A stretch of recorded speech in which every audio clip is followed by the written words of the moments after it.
Hey, David.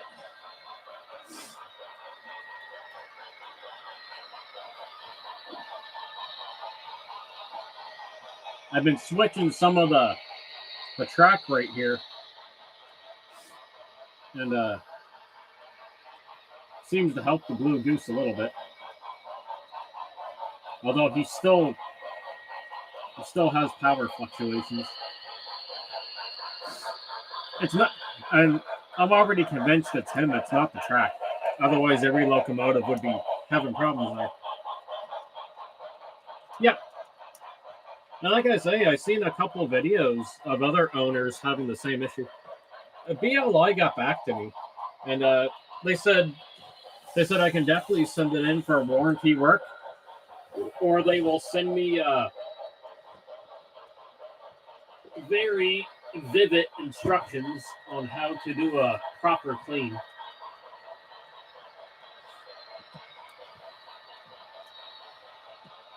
Whatever way I want to go about it.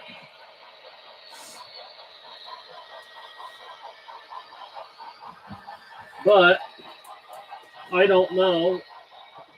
Just to send something into the States for like warranty repair, I don't know if it's a huge hassle with paperwork or not.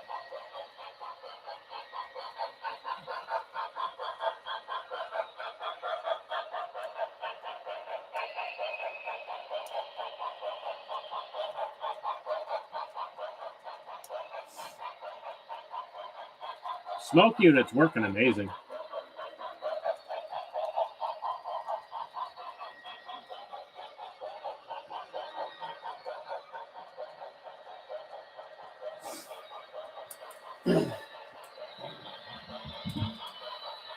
I was doing some reprogramming to the DD40, and just as I was about to put it away to bring it over the Lawrence for the weekend, I friggin' knocked the plow right off it that I put on it, and now I can't even find it. I don't know where it went. It went flying somewhere.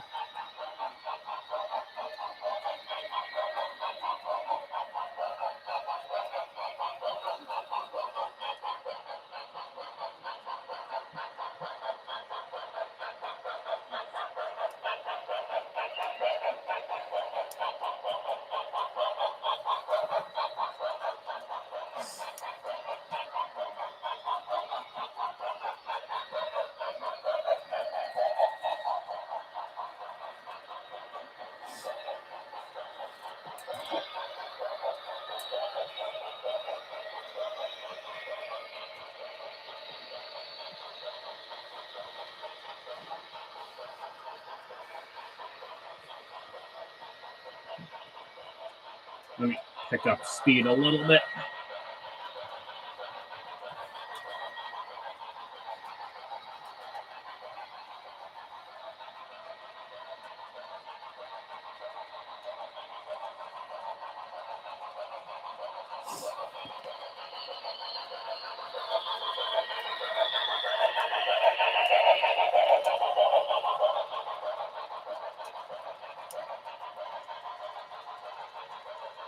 Have you had any offers at all? It's only been like, I don't even think it's been a week. I should probably send you the pictures I took of it.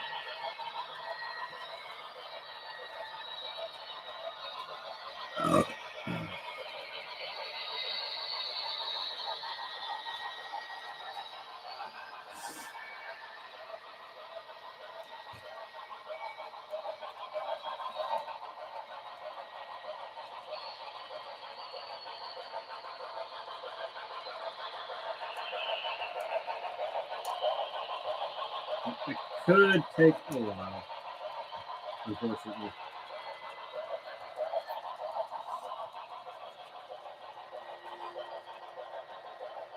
The blue lines are great because you put in whatever kind of decoder you want.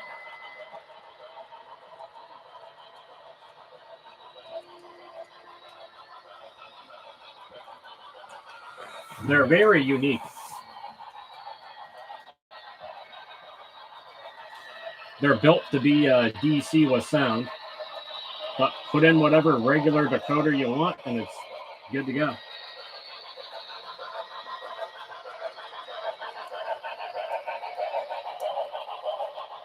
Hey, Parker, how's it going, buddy?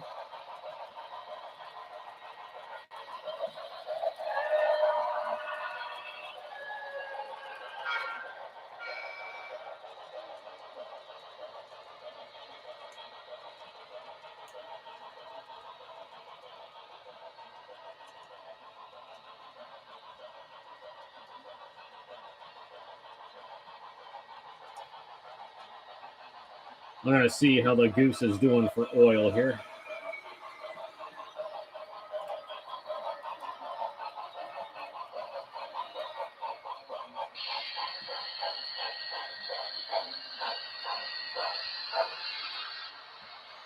I could use a couple drops.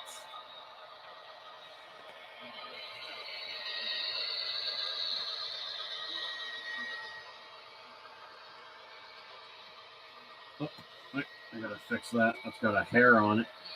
Hell no.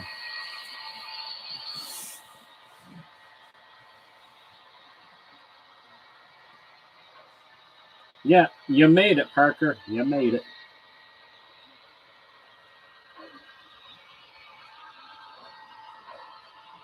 Oh, okay.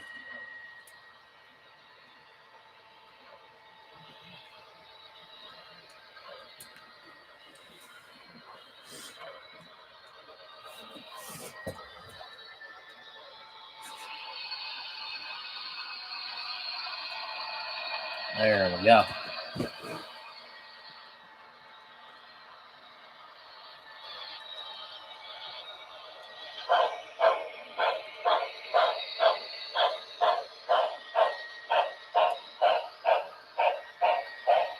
Chug along, Mr. Goose.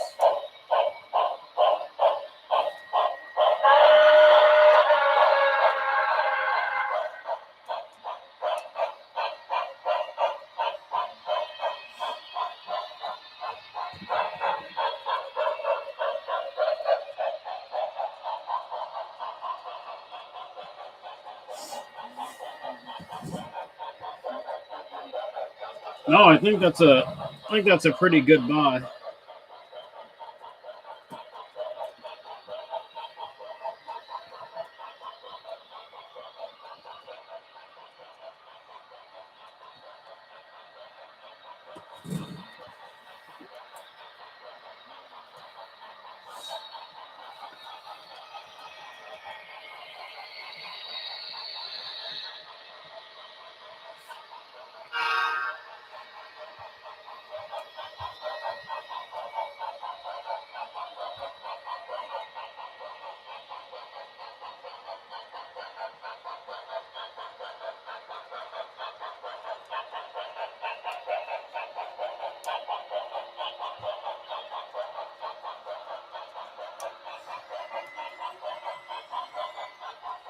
Now I gotta find that silly plow that I knocked off my other locomotive.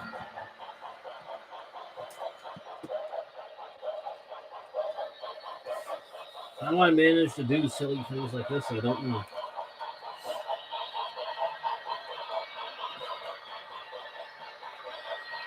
That was a plow I put on my DD40.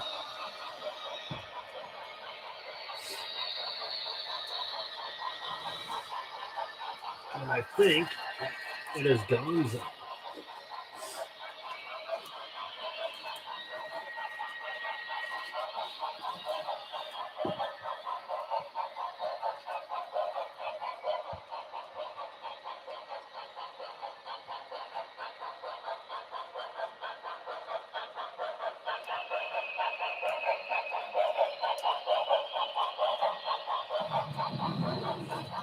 Literally flew off into oblivion. Like, how the hell these things happen to me?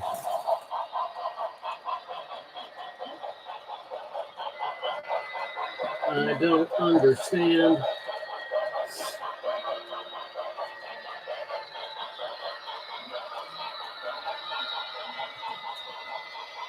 Oh well, I'm still gonna pop him in his box. I'll find the plow will pop up eventually.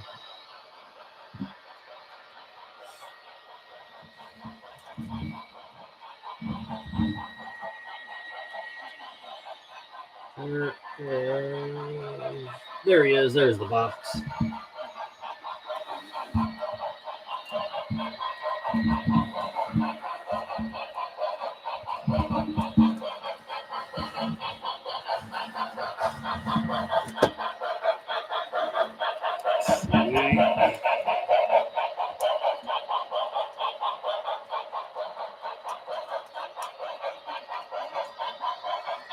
Oh, sweet.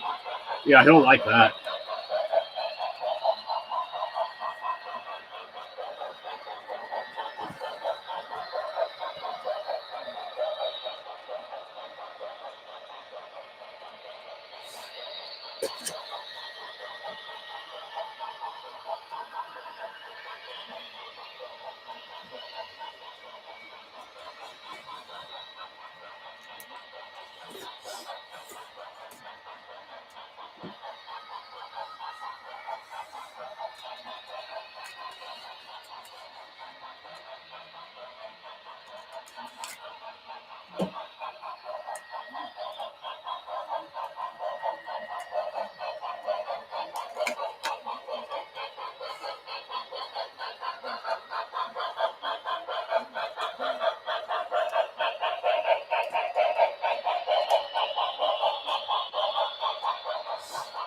Okay.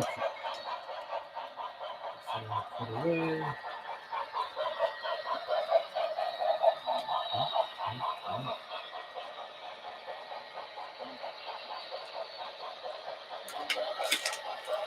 Excellent.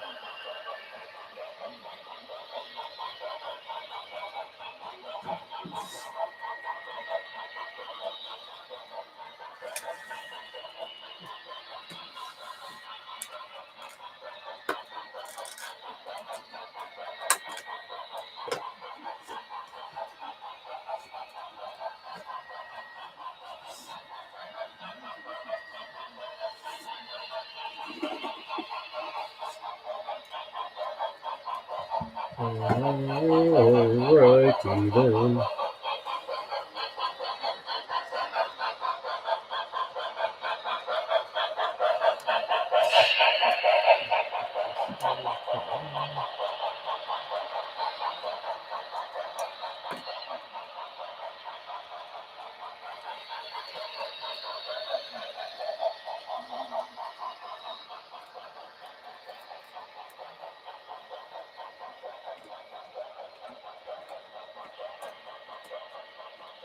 Oh, you bugger. Get in there.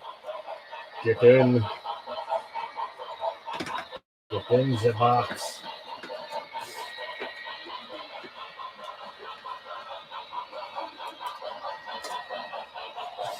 It blows me away why things just will not go back in the box.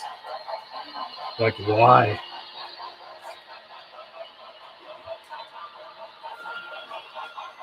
Like, you're making no sense. Just get in the box.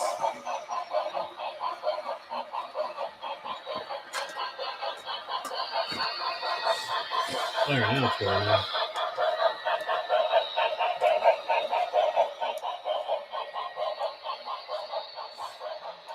There it comes.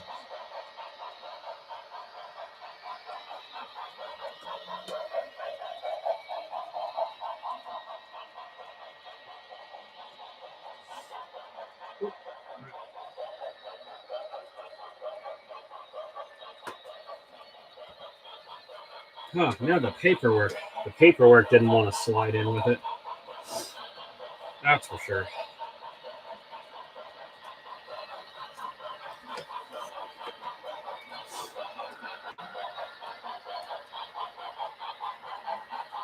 Yeah, slide it all in. Like a glove.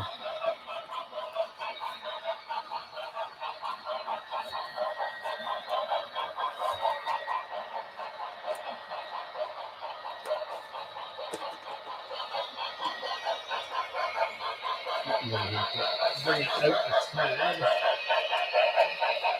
I'll get the paperwork in. Oh, goodness.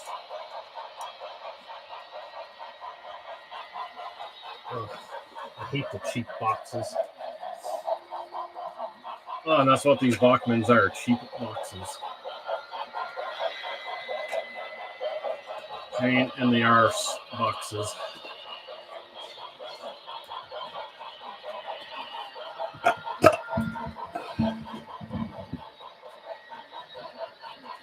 There. That took longer than it should have.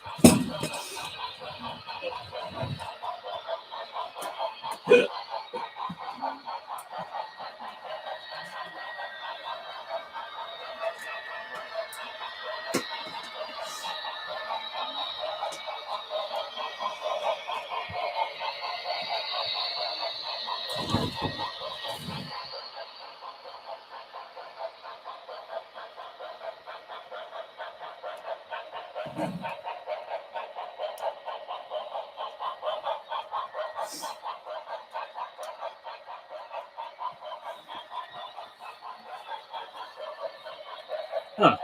I thought they already had that out. Craig, I can't remember.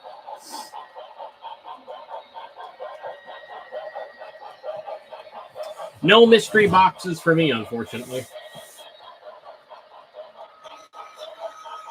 I don't want any mysteries.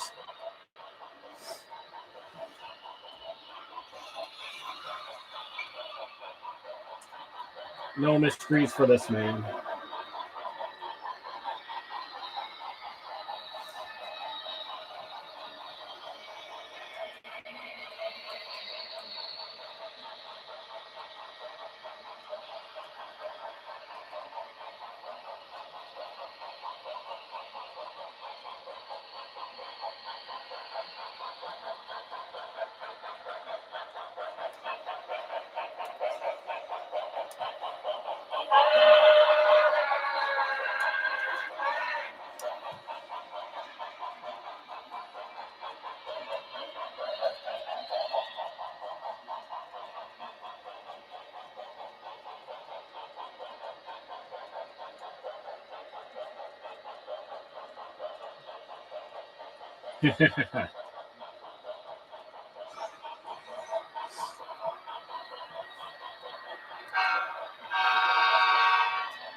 Let's get a little more speed going.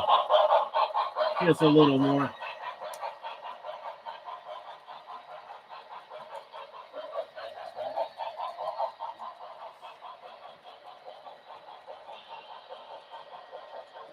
Still waiting for that.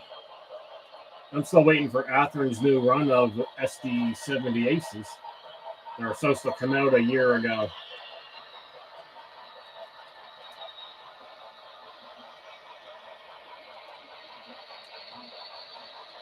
But I probably won't even be getting one now because I had the money last year. I don't got it this year.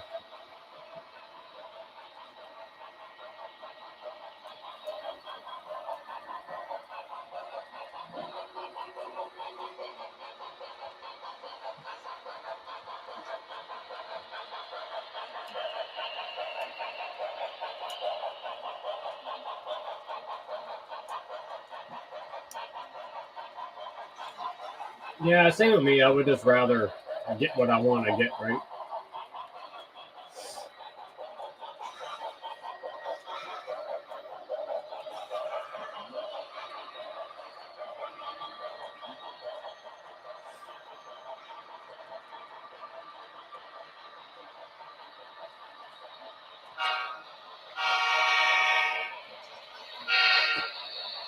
I definitely wanted to run Union Pacific this evening.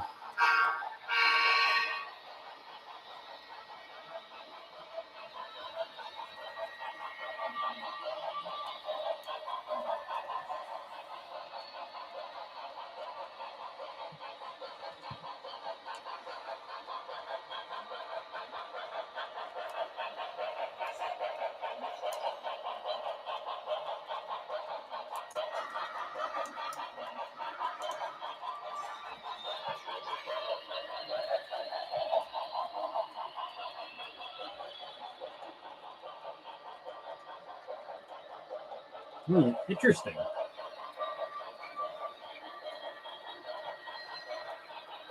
I did hear a lot of people were happy with the mystery boxes.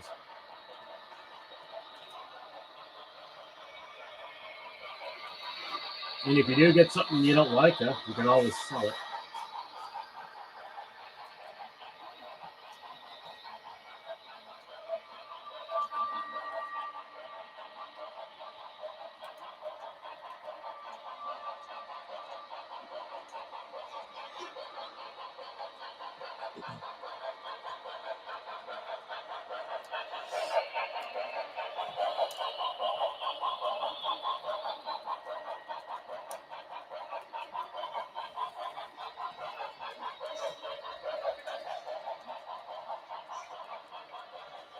Need to win the lotto.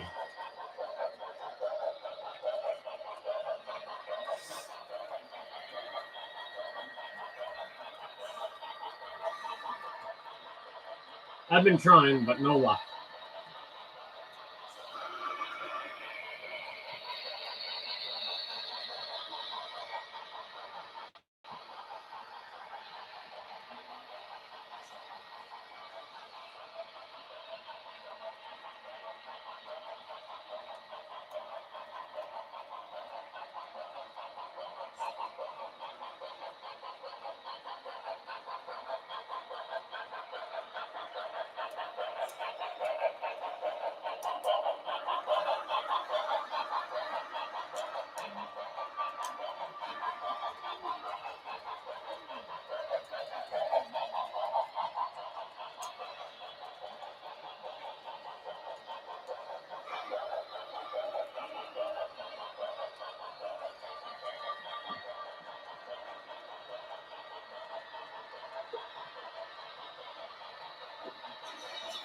Canadians are going broke.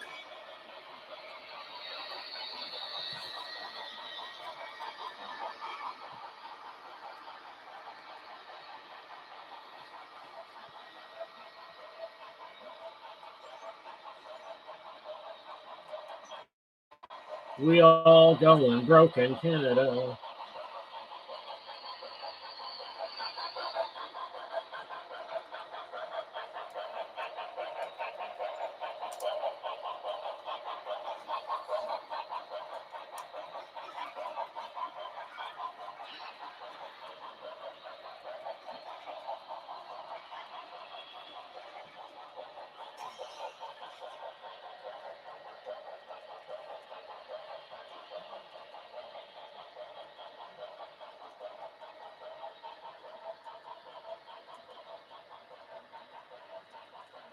Let's check our messages for a minute.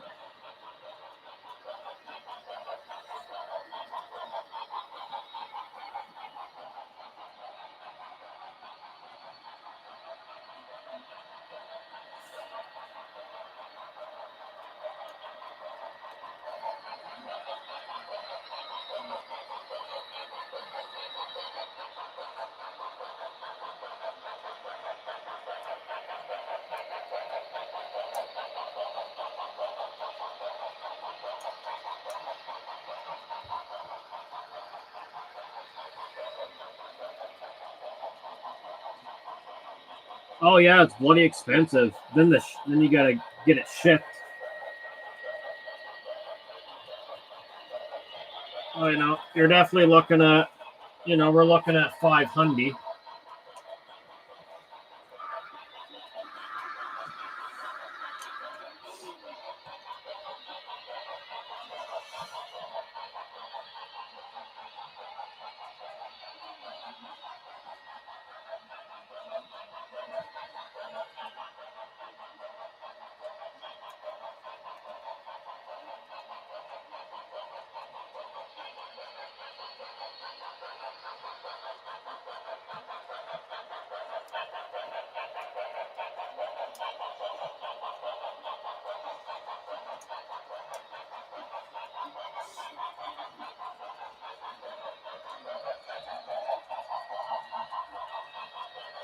Oh, Molten Planet.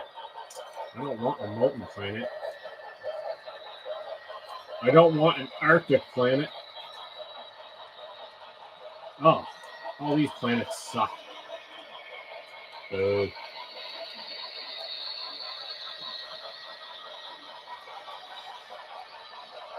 go this way.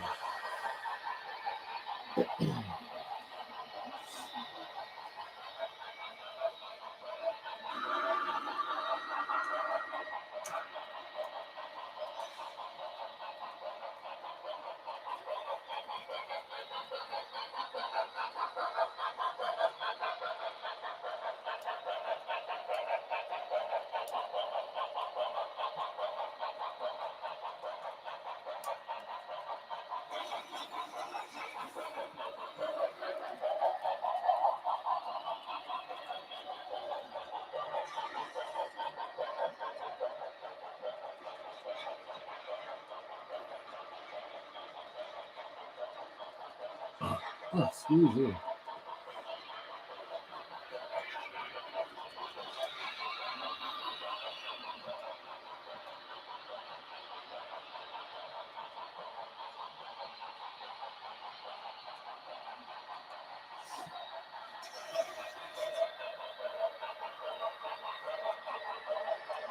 All I can say is the hobby is becoming very unaffordable for like the average person.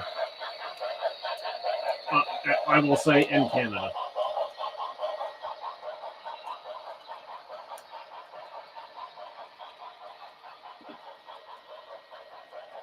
Which is why I am learning to be happy with what I have.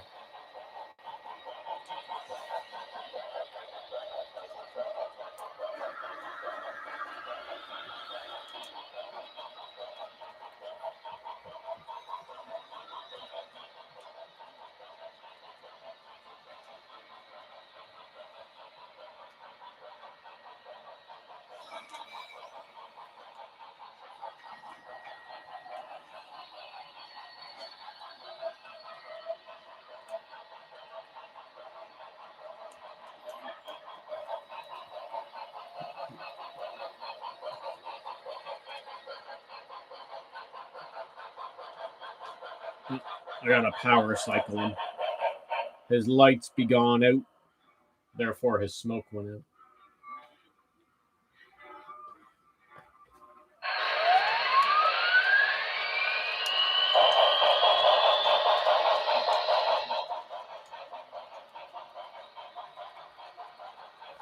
Oh, I'll take that. And oh, don't need anything else.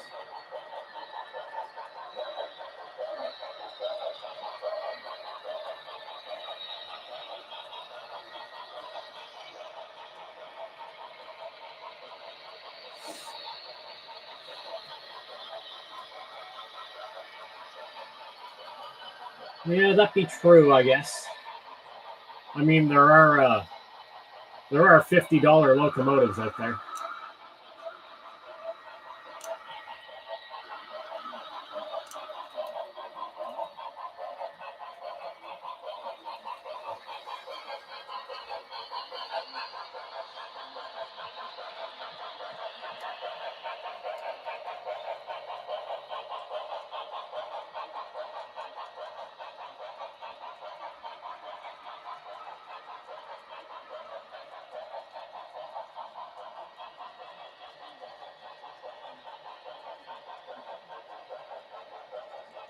Yeah, they are in Canada, Brian, but they have a brand new headquarters in the United States too. So basically, like majority of their U.S. road names will be shipped to the American warehouse and Canada to the Canadian warehouse. I mean, of course, they're going to have American stuff in the Canadian warehouse and Canadian stuff in the American warehouse, but not as much.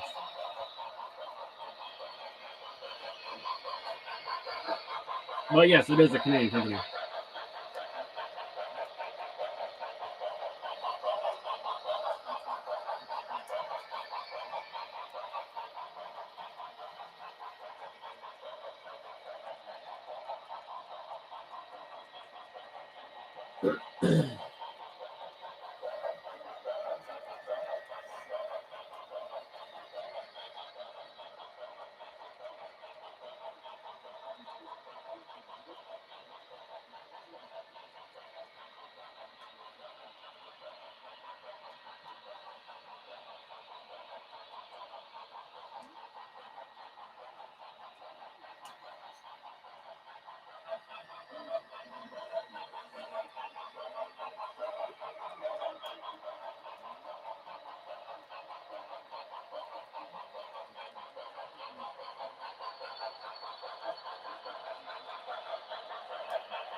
Yeah, pretty much.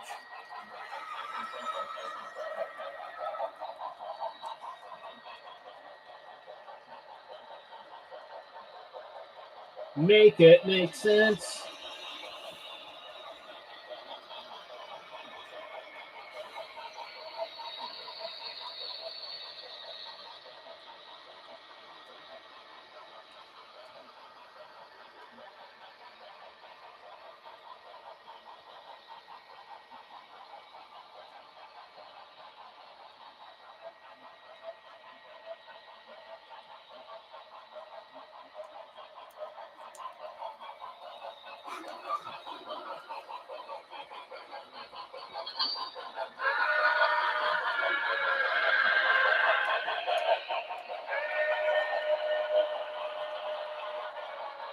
It's all about the cash.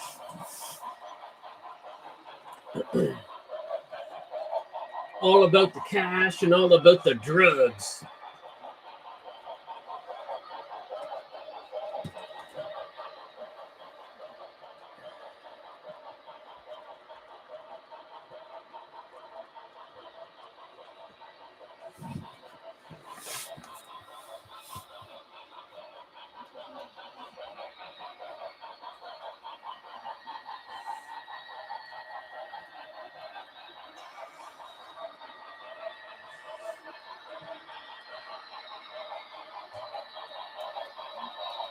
It's all about Brookfield.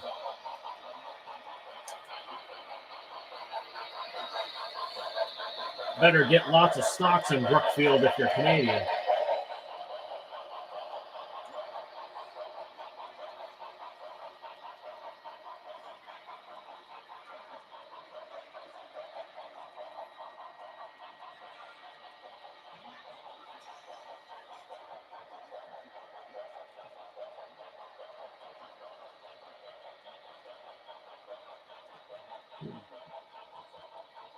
I still have my old Bachman Niagara 484. I never got rid of that. It runs good enough, is the word I want to use for that thing.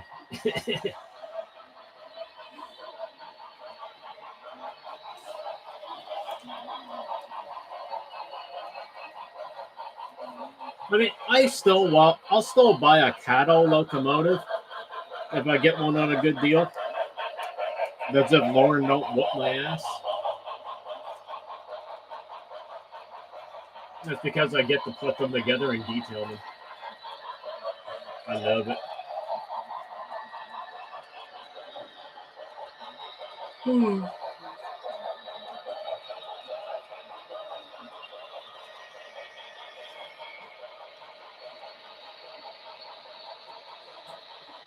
Oh, the solar system sucks, dude.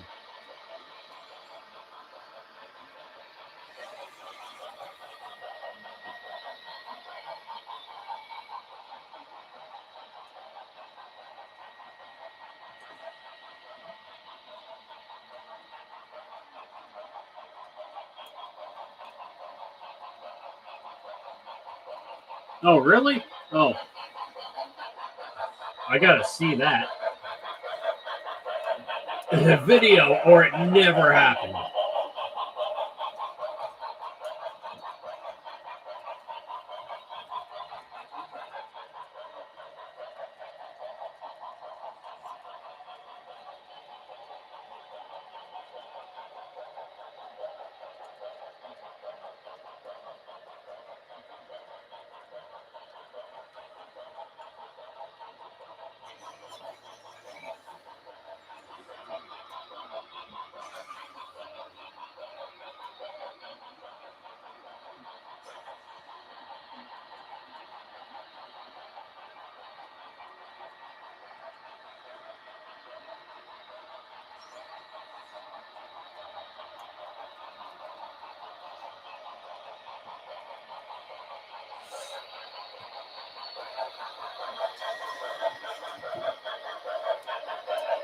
All right, here I go.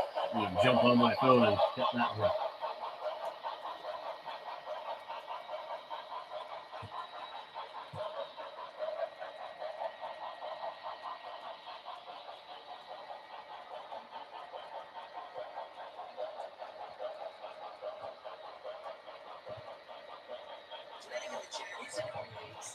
I'm noticing Mr. Cannon's not here.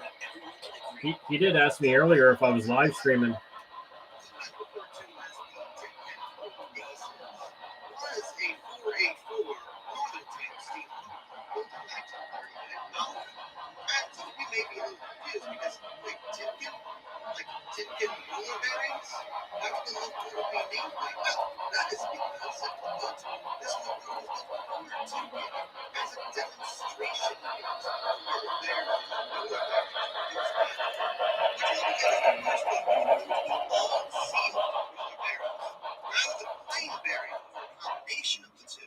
Oh, another reset. On which to demonstrate the roller bearings, so the locomotive can be used for all types of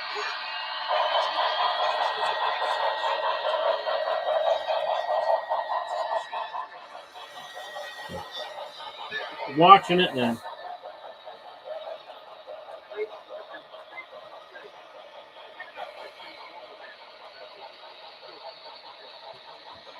Like much better than regular green bearings were. 1111 was built to show how much better they would be. Their first demonstration runs were hauling freight on the New York Central Railroad. She'd be subsequently used on 13 other major railroads, which included Chesapeake, Ohio, New Haven, and the Pennsylvania Railroad, with both freight and passenger service. And she performed excellently. In particular, on the Pennsylvania Railroad, they had her haul 12 passenger cars through the Allegheny Mountains. And she did that so well that she didn't need any helpers and arrived at her destination 3 minutes early. There were also numerous publicity stunts that involved her being pulled by as few as 3 men. And actually, in Chicago, it was 3 women. The point of these stunts was to show that the roller bearings produce so little friction that something as large as a northern-type steam locomotive could be moved by people, very few people. Mind you, she That's and her crazy. vendor at working load weighed over 300 tons, so yeah, this was pretty impressive. By August of 1931, she had run over 90,000 miles, when she would be delivered to the Northern Pacific Railroad, who would be the 15th railroad to demonstrate her. With the dynamometer car in tow, she was able to sustain speeds as high as 88 miles per hour while pulling the North Coast limited passenger train past Littleton, Montana. Although while she was in service with Northern Pacific, she suffered severe ground sheet damage. Timken was, of course, furious that they had ruined their locomotive and demanded that Northern Pacific fix her. But Northern Pacific refused to repair a locomotive they didn't even own. But by the time this happened, she had just crossed the 100,000-mile mark. And so, in order to deal with the issue, Timken agreed to sell 1111 to Northern Pacific. They would get some money out of her, and Northern Pacific would get a new locomotive, which they now had to fix, but were willing to fix because they now owned her. Under them, she was actually renumbered, though, for 2626, and she was given her own classification, A1, so she would be that class's only member, as she was a completely unique technical motor. She was used in passenger service between Seattle and Vancouver, Washington, then was shifted to passenger trains between Seattle and Minnesota, Montana. Elizabeth would use 1111 for 23 years. Oh, wow. Before she was finally retired from active service. Her last run was on August 4th, 1957. She took the passenger train from Seattle to Clay-Ilum and back again.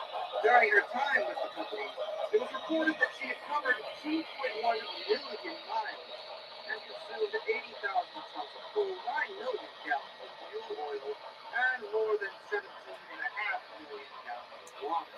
But given the fact it was stabilization time, you can probably see why she was being retired, but there was hope for her at first.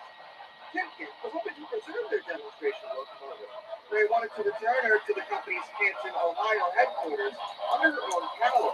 Northern Pacific was willing to hear them out, but unfortunately, this was not to be. 1111 would be scrapped. Oh, There no. was an arrangement between the two companies. Got scrapped. As a result, the example of this particular locomotive was lost to time. Hey, Strasburg. It was unique.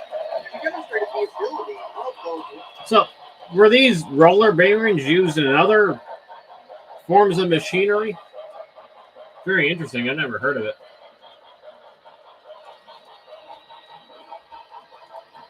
Until now.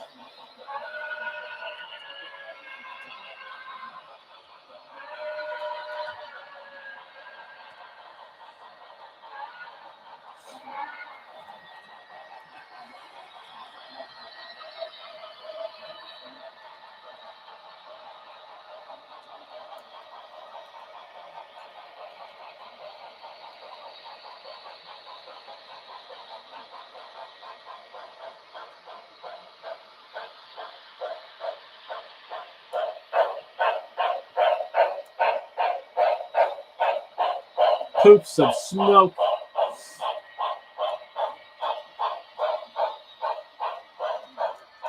So I'm more curious.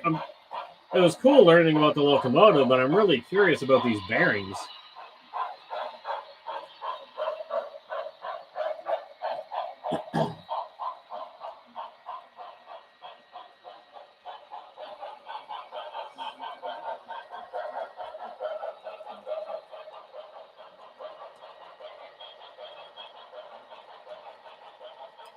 Like the locomotive definitely had a crazy career.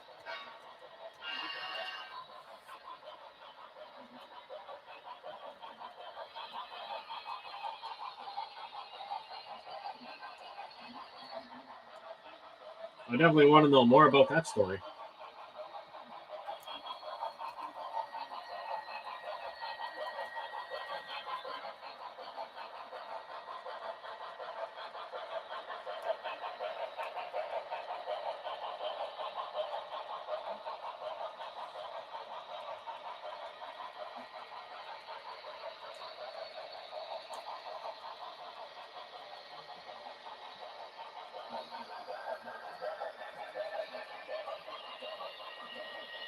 I would like to know more.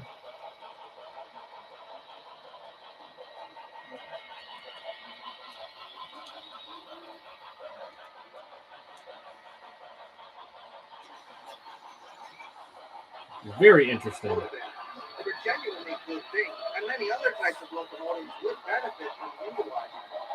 It's just a shame the original demonstrator wasn't able to be saved. And with that, special thanks. Okay, so other locomotives eventually used them. That was interesting.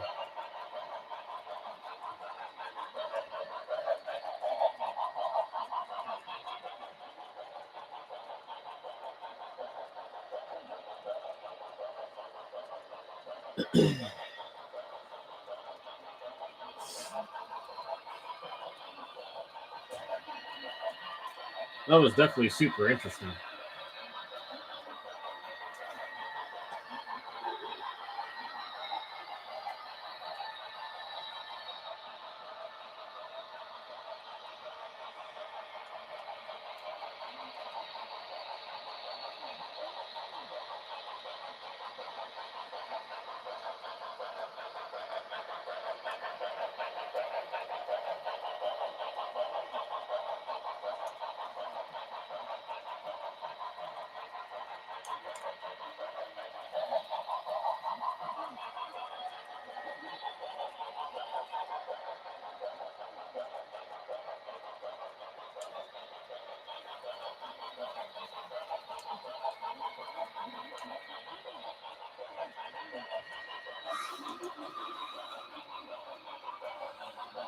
Yeah, it sounded like it. The best 484 ever built. That is pretty neat. Might be time for some more smoke.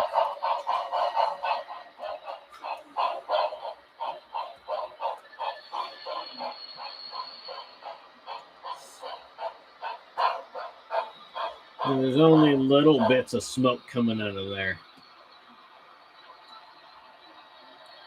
But it is still smoking.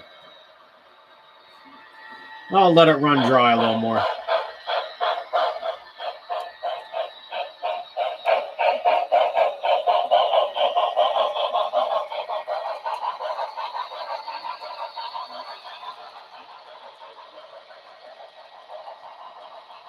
Let's go for 50% throttle.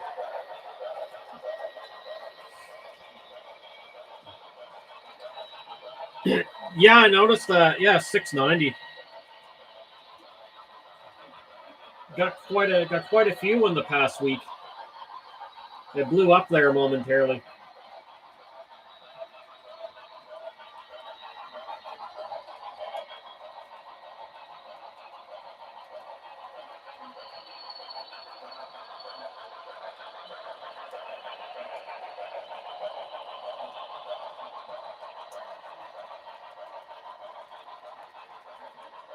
Oh, 692. Nice.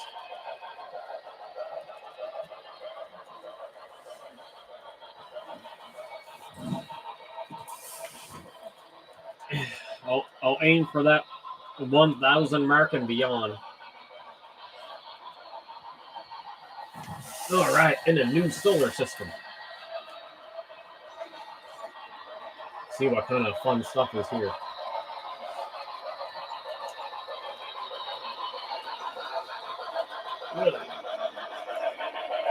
Almost flew right into my capital ship, not even paying attention.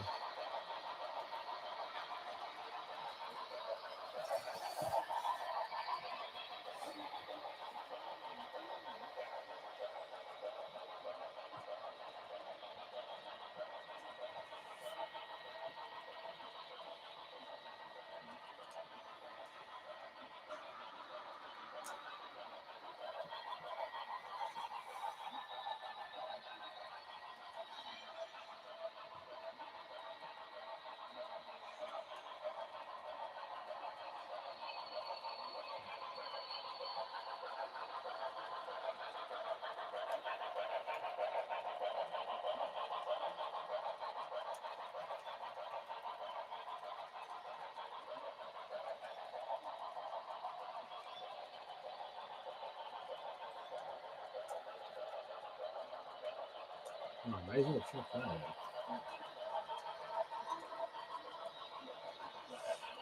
out. Oh, excuse me.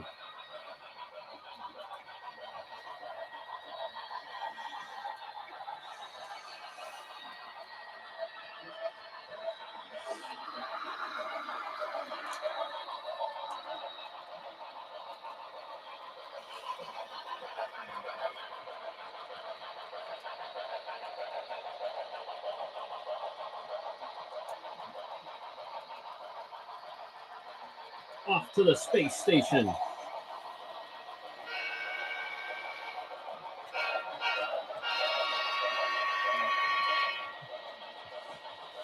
Oh. We'll have to give the blue goose a toot when he comes around.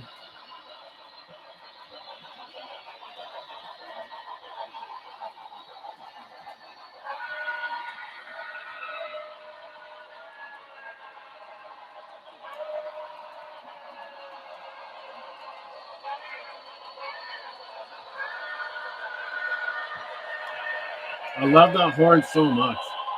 To me, it sounds like crazy eerie.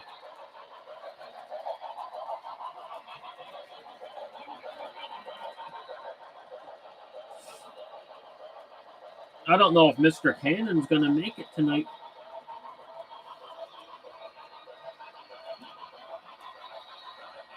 Thank you so much, Trail Lake Trains.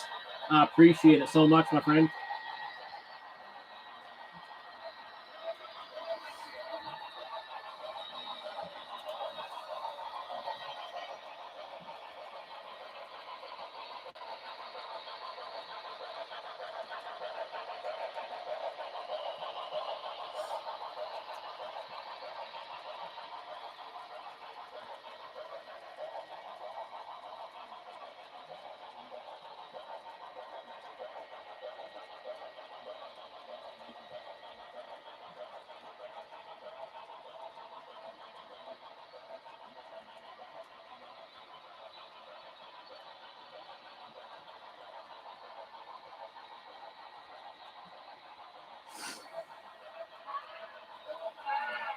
Why does he have the coolest whistle ever?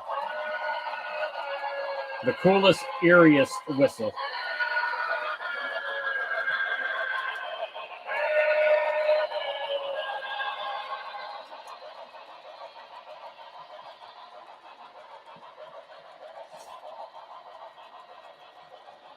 Union Pacific's just like chilling.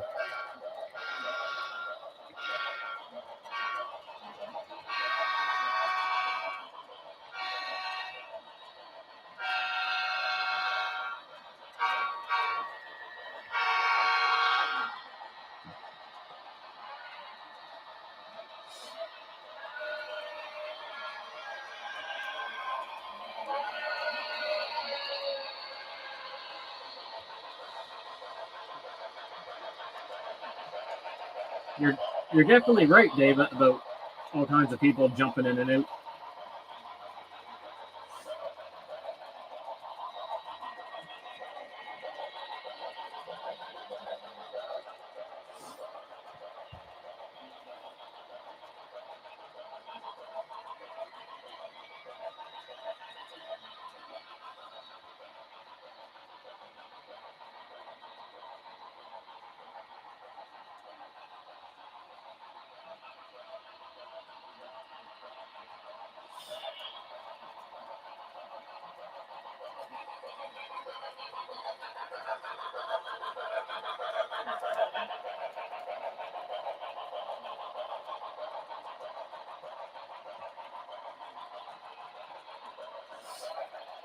I wish there was a way I could just like copy someone's name and then paste it.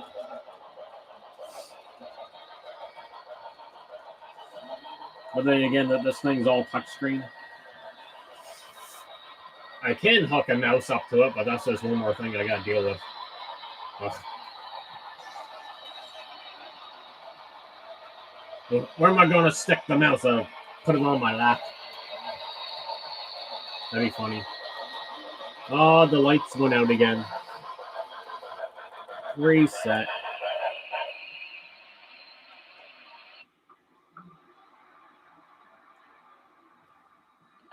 Annoying.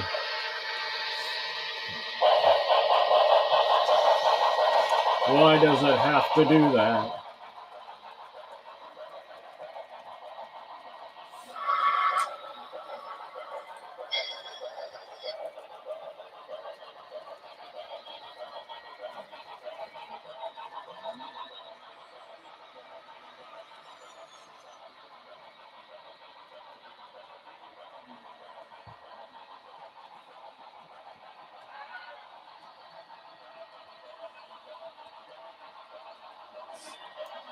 Thank you so much, Diecast Mike.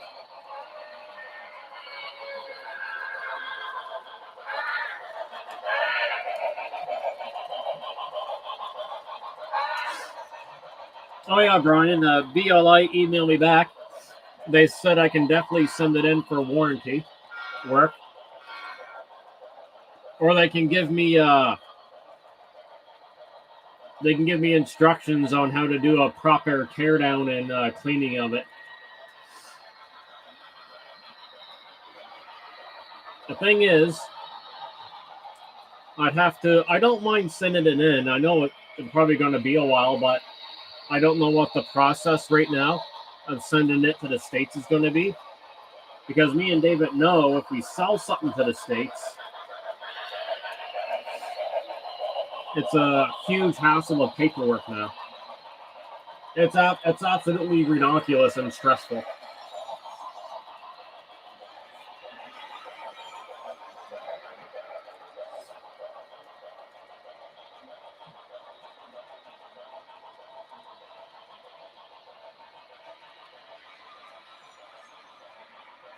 Well, I'll wait for them to get back to me tomorrow. Because if they send a shipping label, then I don't got to worry about it. But if I have to pay for the shipping, it could be a huge hassle.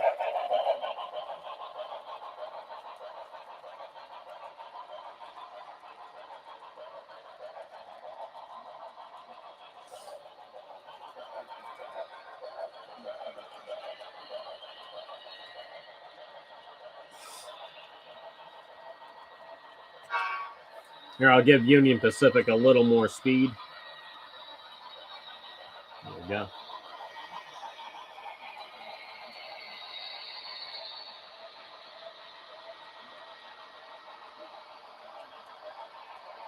Okay, it's going to be a big hassle then, I think.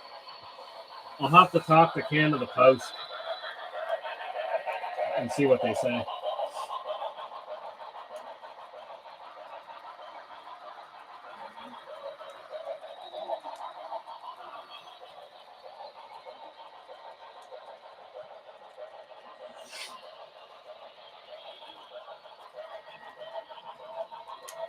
Then it could be a very, very long wait, too. But, I mean, if it makes everything run mint, then it's worth it.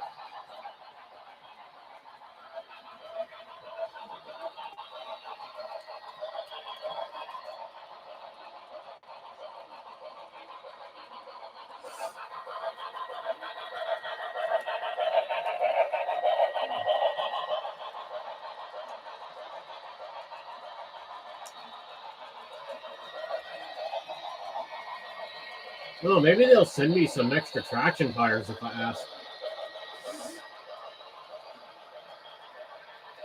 No, just a second, guys. I gotta go fix my nose. It's getting annoying.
Oh, yeah, that's another glitch it has. The horn will just randomly go off and not shut off, which requires a reset.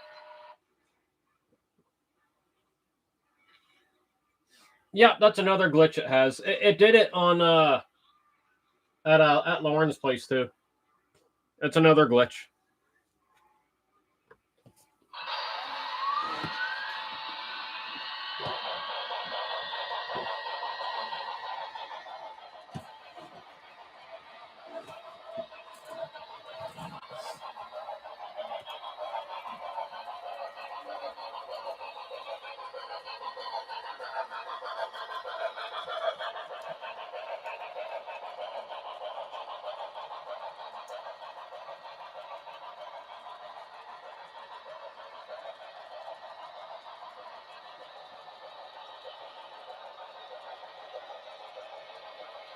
Yeah, I don't even have the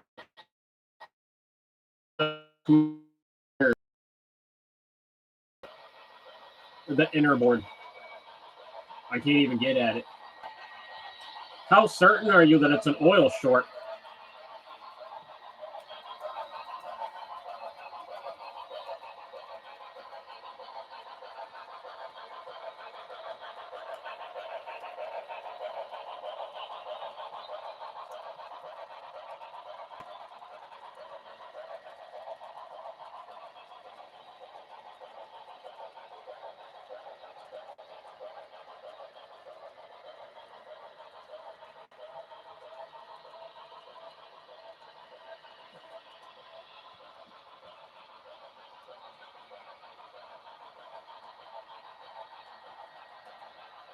Ah, okay.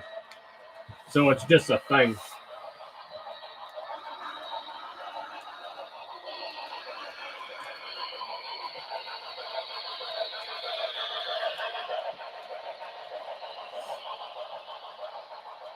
Yeah, that one time when I had the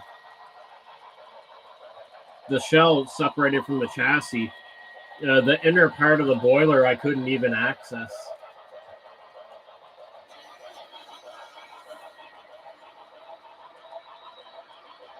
Not even with the little screwdriver sets I have.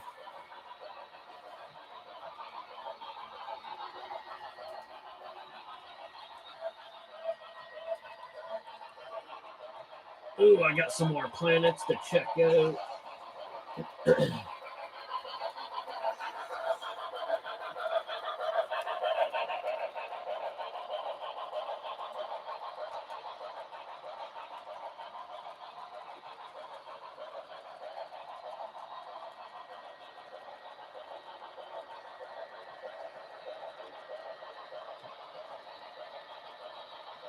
Ah, okay.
Were you able to get to the board on yours?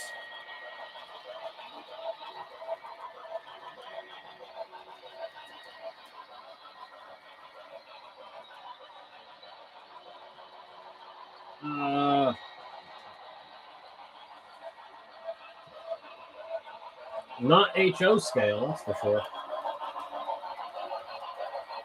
That ain't happening.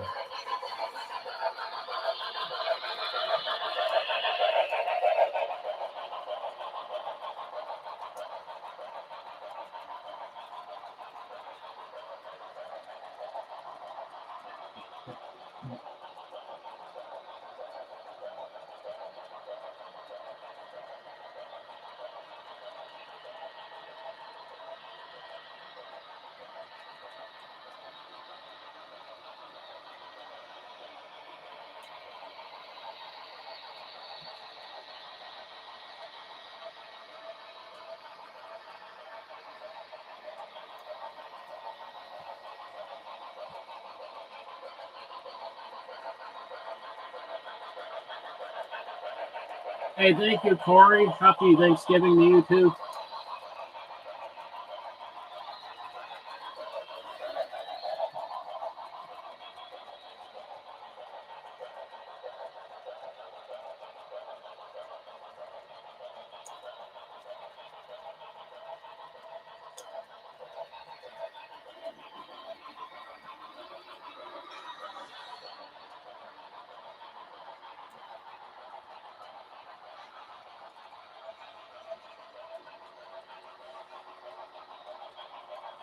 Yes, we sure do. We got the Blue Goose running on the little layout here.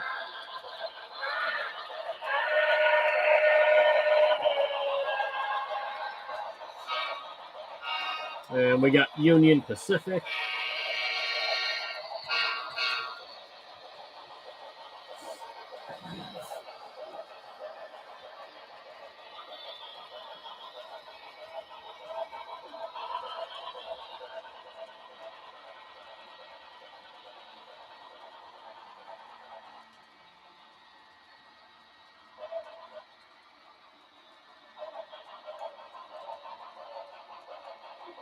I'll slow them down here for a minute.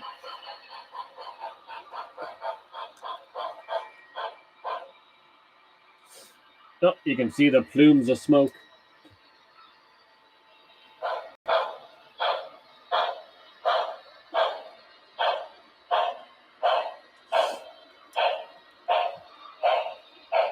The smoke is definitely more observant. You can see it better when it's like going slower, I find.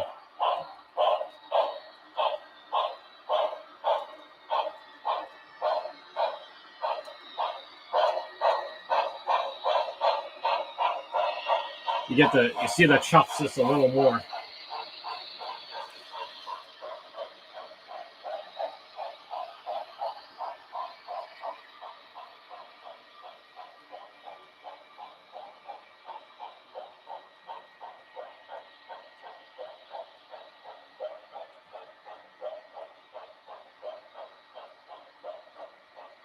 Now he's just crawling along.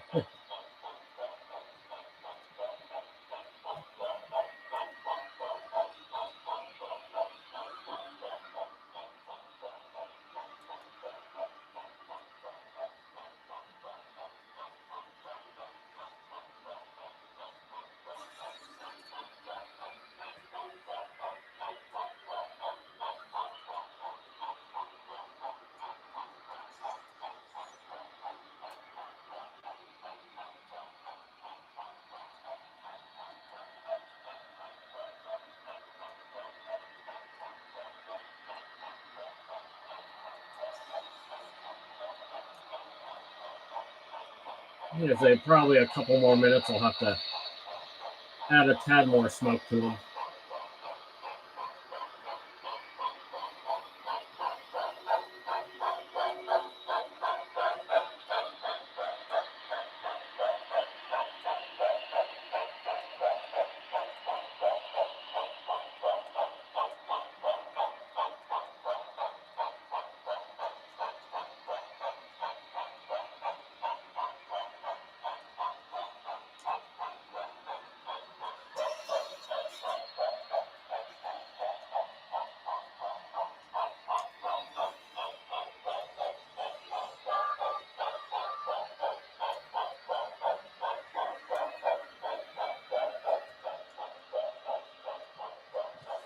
All right, more speed.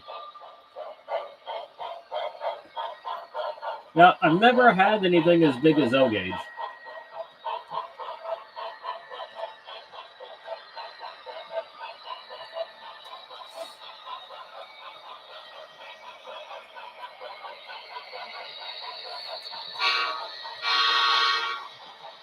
Do you just do O-Gauge, or do you have other scales too?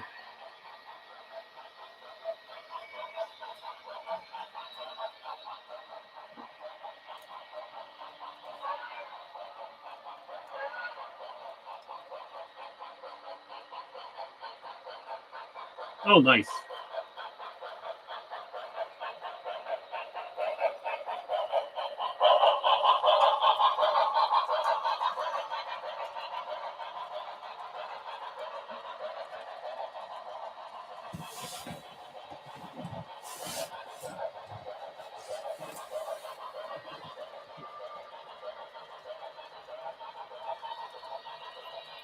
I'm just waiting for the next train show so I can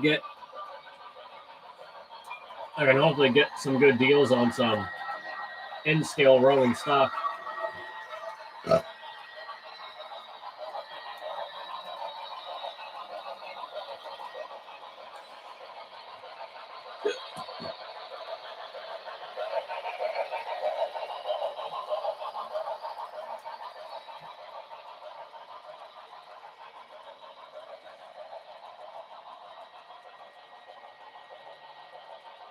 For O-Gauge? Man, that must be huge, Corey.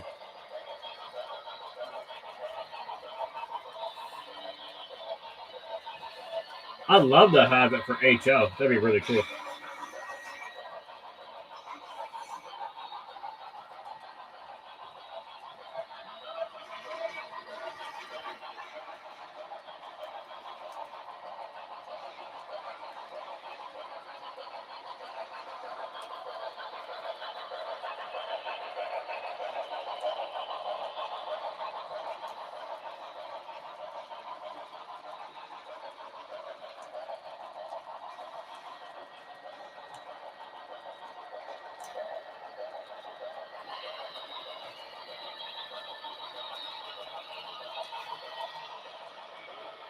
Oh, wow.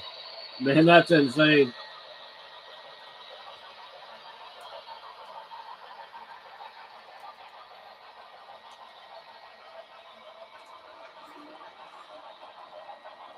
You must need a bit of space to run it.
Oh, what do we got here for planet? Ooh, Paradise Planet. Gotta check that out.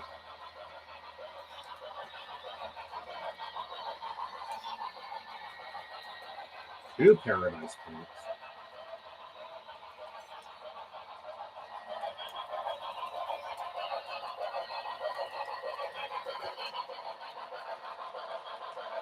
Gotta check that one out first.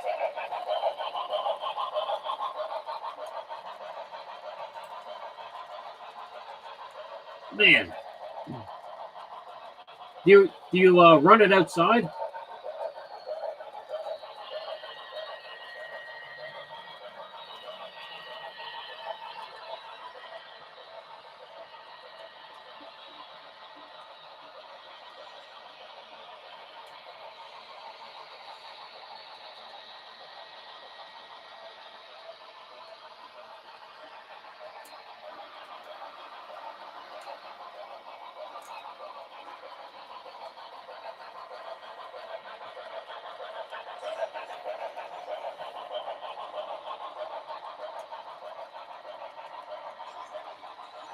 I just need some N-scale Unitrack and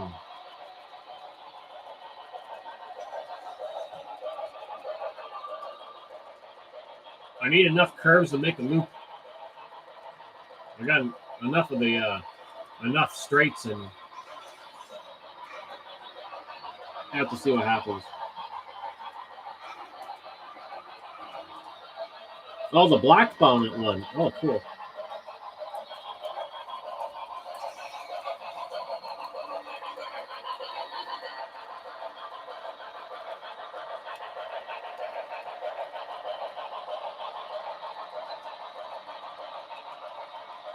I gotta ask Corey, how big's your basement? It must be a good sized basement.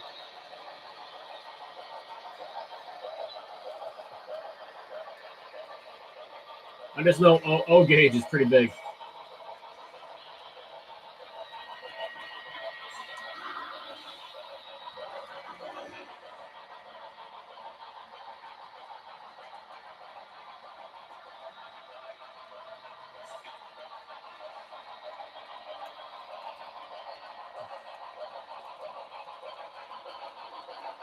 Mitt,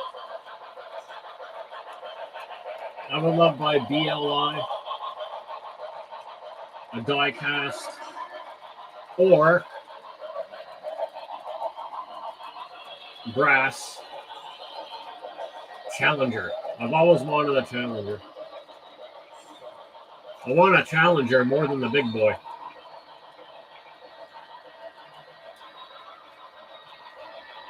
No, it's a good size.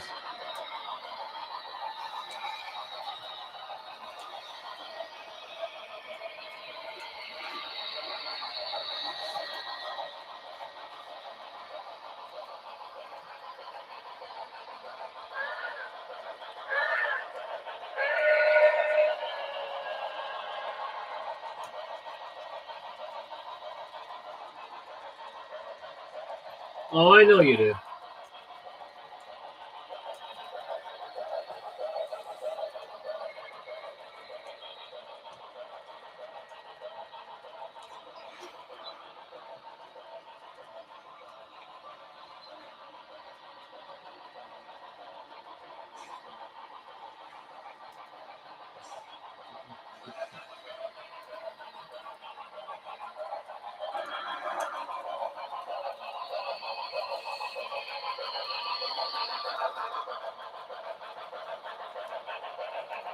Oh, wow. That sounds awesome, Corey. Like, bro, that's absolutely awesome.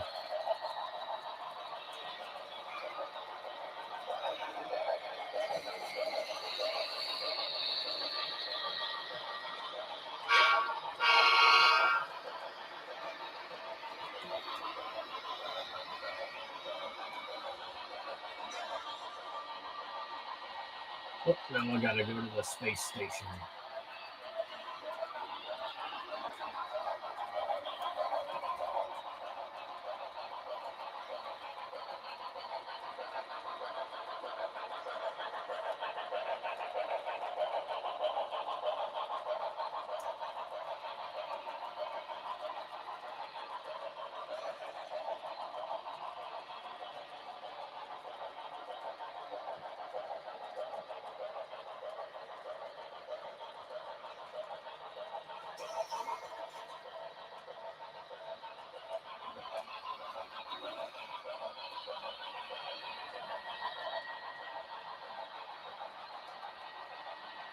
Oh man, I bet.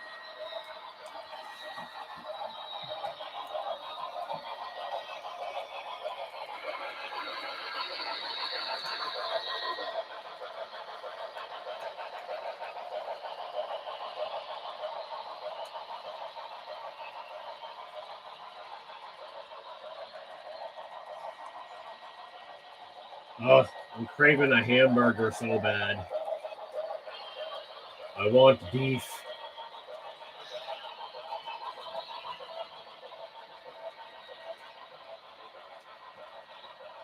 Of course, you want a train under your tree. I want one under my tree too, but it ain't gonna happen.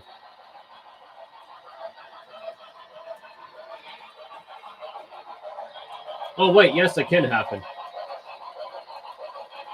I'll just wait till the old Bachman you're sending gets here, and I'll open it up at Christmas. Sweet, I do get a train under my tree. Hell yeah.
David said he didn't want anything for Christmas.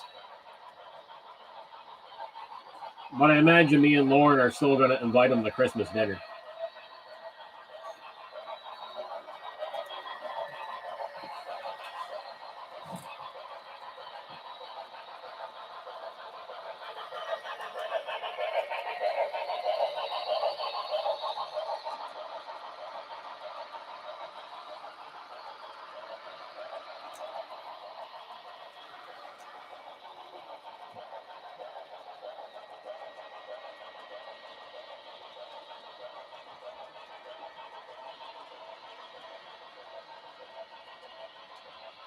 No, you must not work Xmas. Oh, well, just come over after work.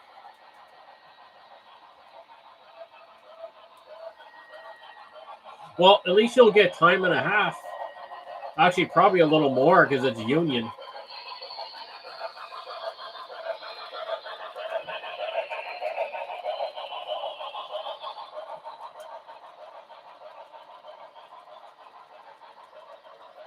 So that'll be awesome. You'll be raking in all the dough. Be able to buy $1,000 brass locomotives. Have big collection. Nah, you won't do that. Double and a half.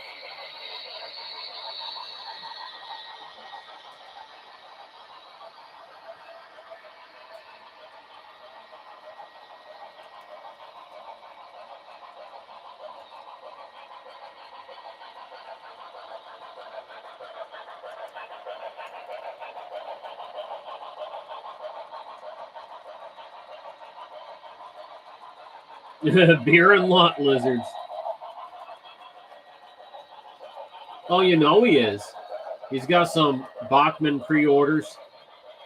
He pre-ordered pretty much every road name and number of their new run of the SD40-2.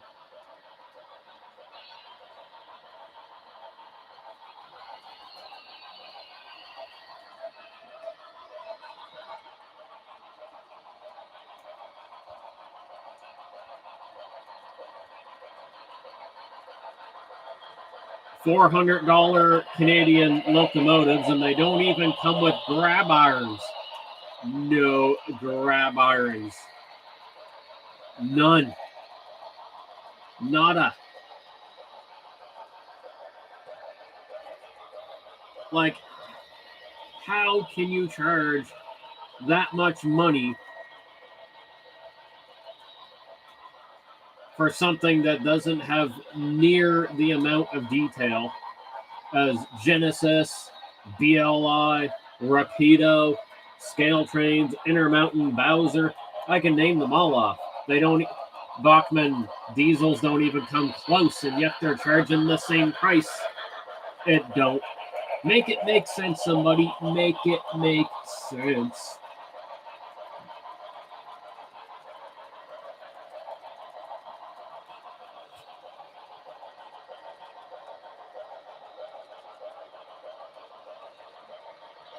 It just don't. It don't make sense.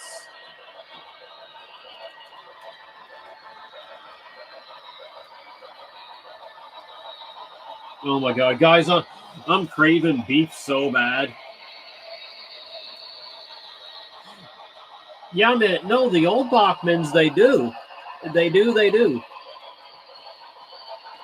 Because the old Doodle Bug, that's part of the Spectrum line, and the Spectrum line, you know, for back in their day, were great. I don't know what they did. They went backwards.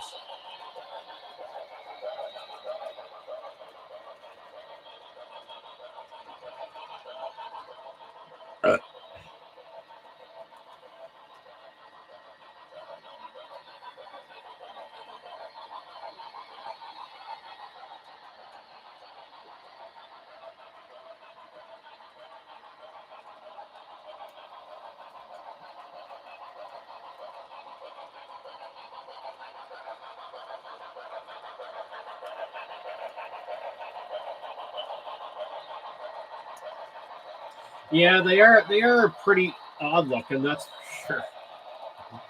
Doodle Bug and the name.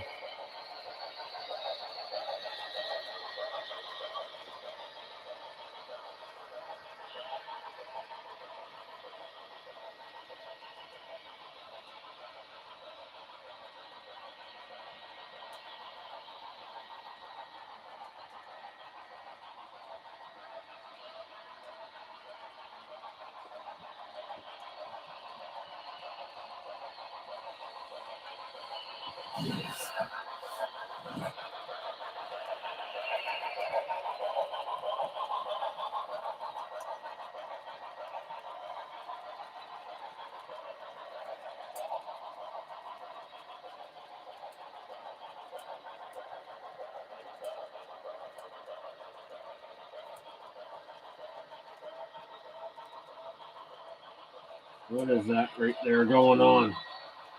I got it. Ugh. Might have to give that a little wipe.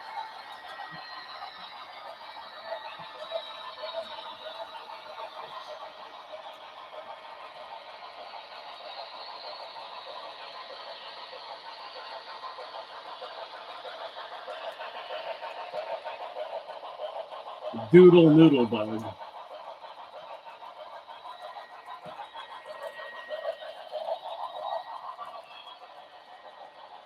Oh, I got some gunk there. I thought I cleaned that. Get it with my little fingernail. There we go. Perfection. Get right in there. Yeah.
I'll be right back, guys. I'm running up the road. I'm craving like a hamburger so bad, and I didn't even eat much today.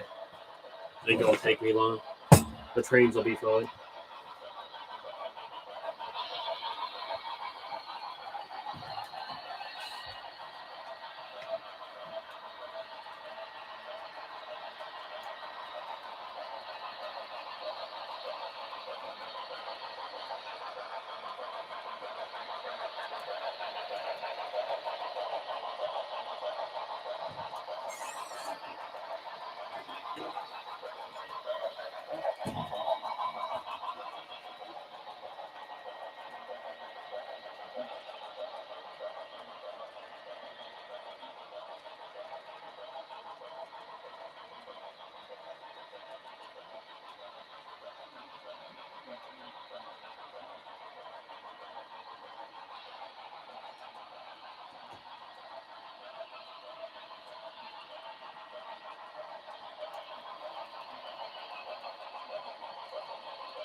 Woohoo. I am back. I needed hamburgers really bad. Haven't had hamburgers in a while. I was just like, you ever crave something so bad you just have to go get it? Yeah, that was my situation.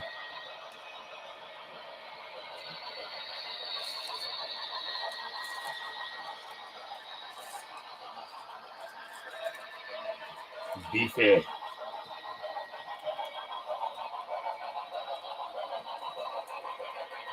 Oh no, there's no new trains. That's an old one.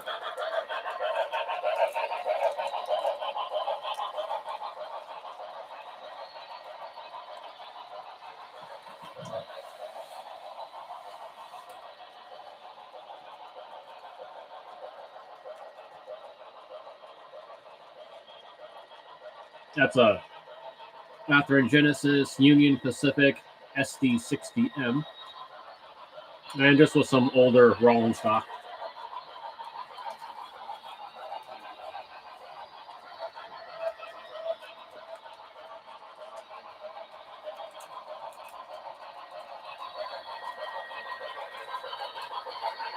I mean, the locomotive might be a year old.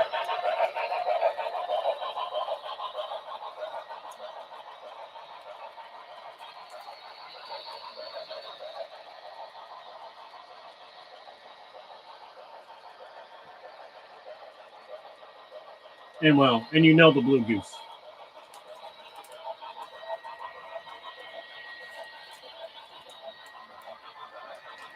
Blue Goose is always doing his thing.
Did you get up to anything exciting today, Josh?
That it is, Old Crunch.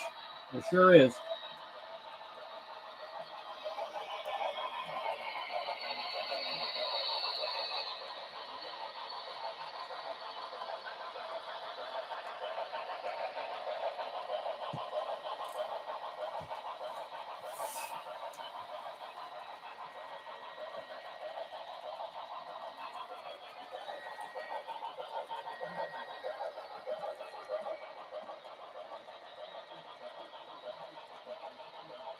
Oh, that's the Blue Goose, Josh.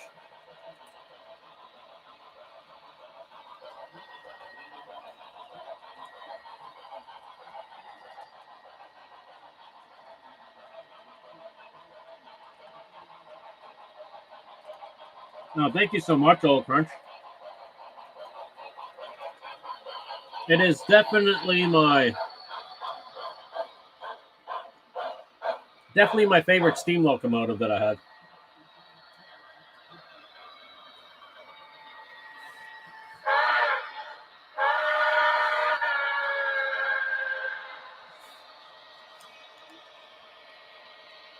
He's going to need another dab of oil here in a second.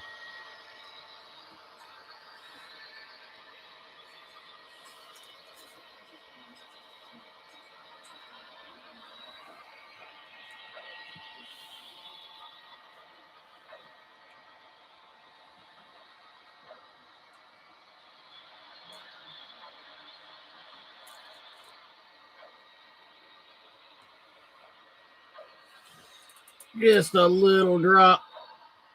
2 little drops will do it. All right.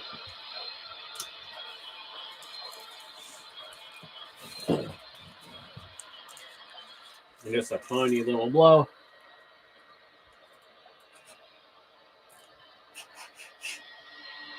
There we go.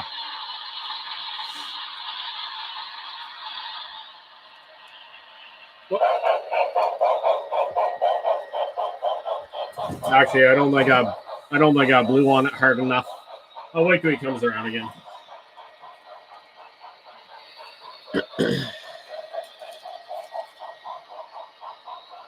Oh, excuse me.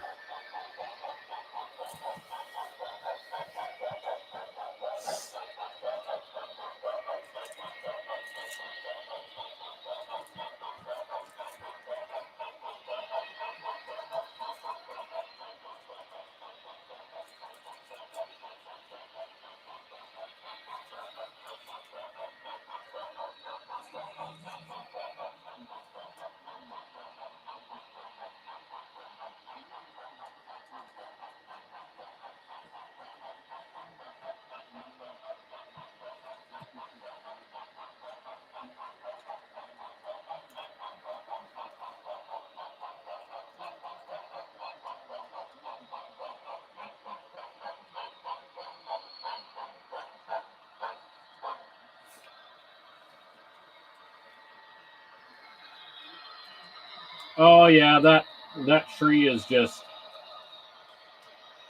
it's symbolic now.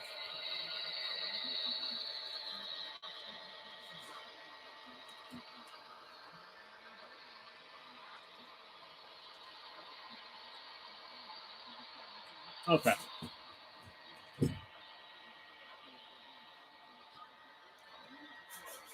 There he goes. Just needed a little more stoking.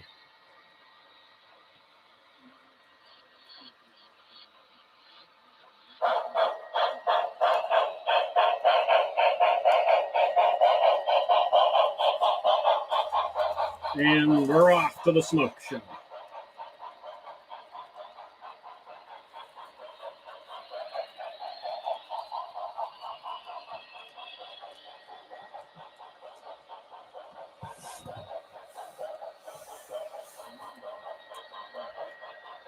Yeah, we don't even have Arby's around here.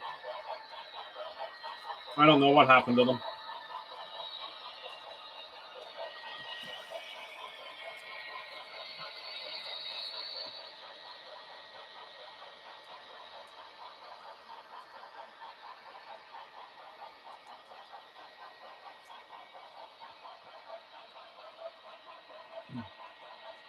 I think there's one in the city. 1 or 2. I'd have to check the next time I go.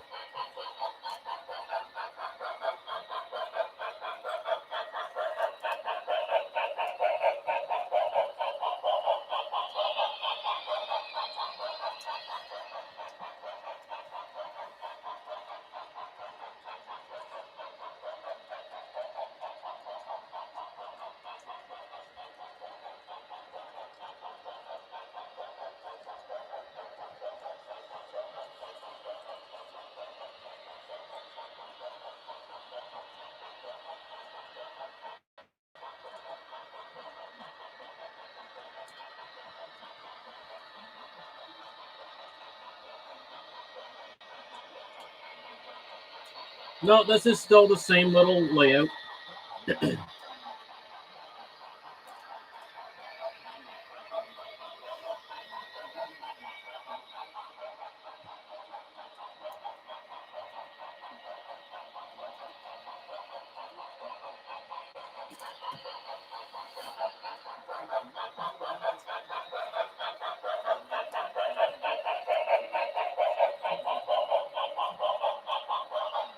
Still the same little one here, and then the bigger one at Lauren's place.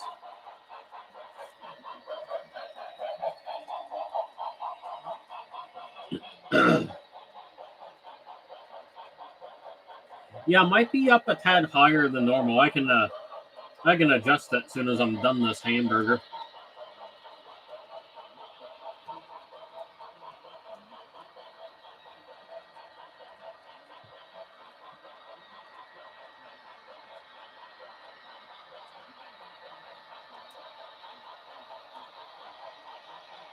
Thank you so much, Pete. Happy Thanksgiving to you too. How's everything going in Portland, Oregon?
Yeah, sounds like us today, Pete.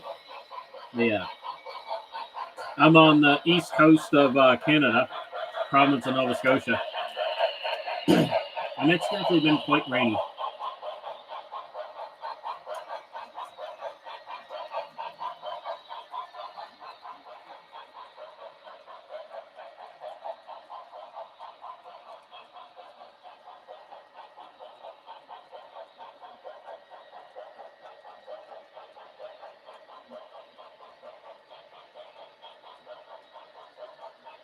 All right, Josh. Thanks for swinging in there, buddy. You have a good time with your brother.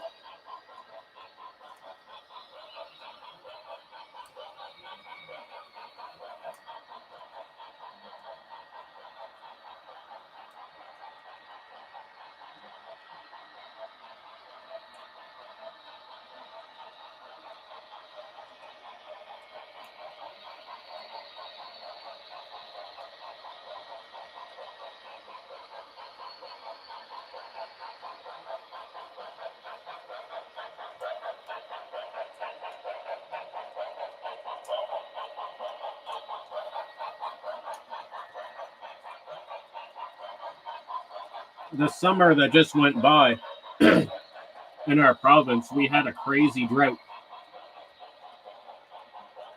And I think it was the worst drought we had since the 1960s.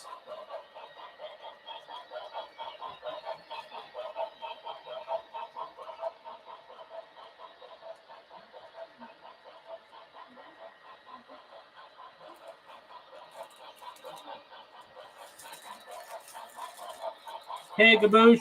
How's it going, buddy?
I need another drink.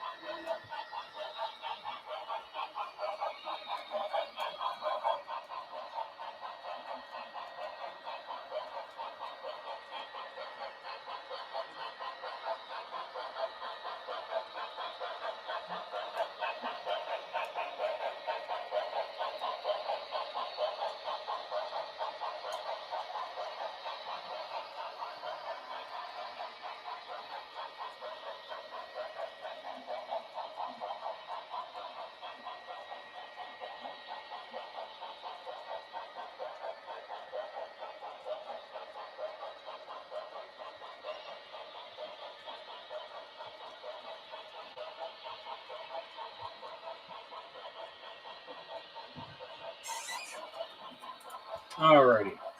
Good to go for a little bit, I think. All right. Joss was saying the camera's a bit high. Let me try to adjust that a bit.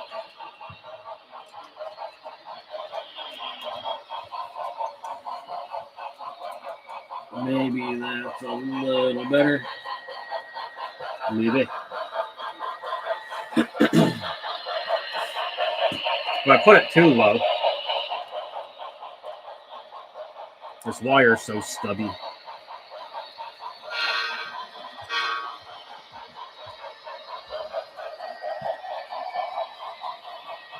I can just let it dangle there.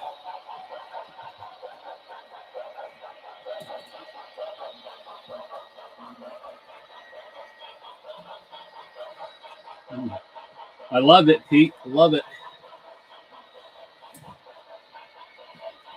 And I'm also playing a game in the background, too.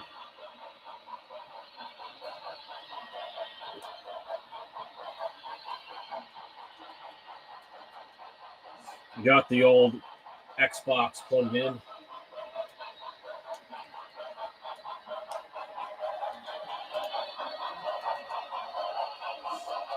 And then I don't remember what I was doing. Oh, yeah. Exploring planets.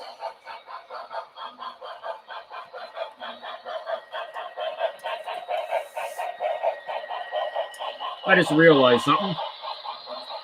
I don't have a Canadian train running this evening. I usually run American and Canadian. That's okay.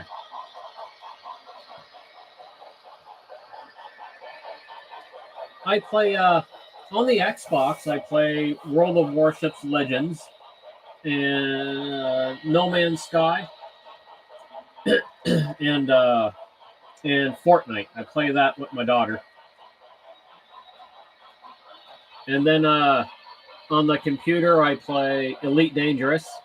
Also No Man's Sky, because I can bounce back and forth with it, console and computer. So yeah, computer, Elite Dangerous, No Man's Sky. What else do I play on the computer? What am I picking at? I like to play Forza Horizon 5 on it. What else am I picking at? I gotta get at Hogwarts Legacy. I want to play that on the computer. I have it. I just never got around to it. But it's just a couple games I bounce back and forth to.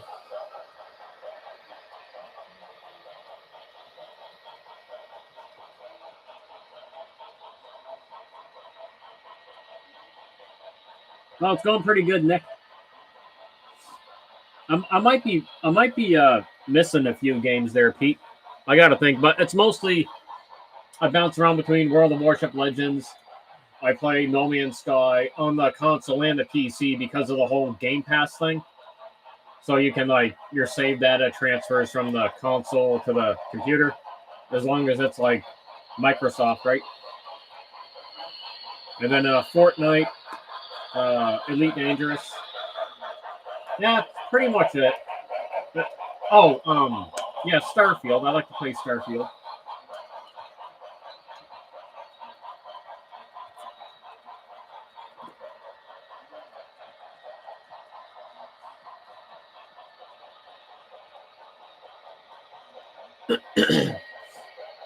all my P2Ks I have left, they're all DC.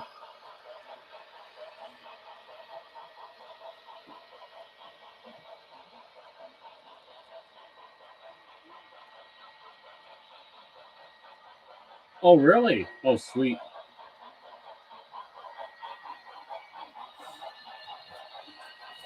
I got let me think.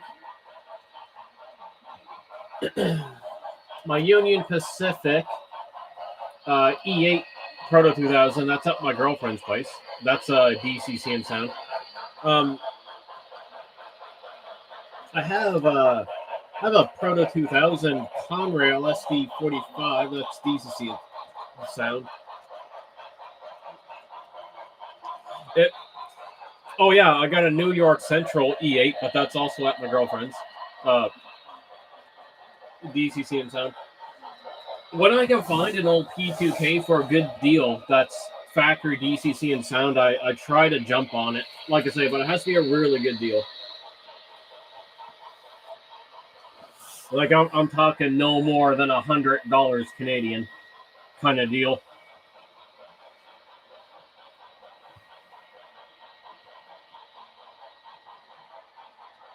Yeah, I'd have to look it up.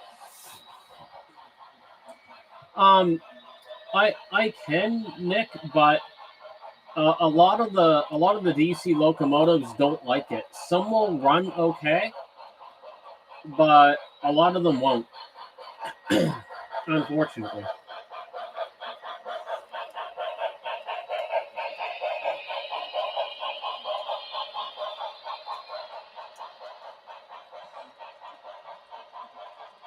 Is that old school Mario Bros, Pete?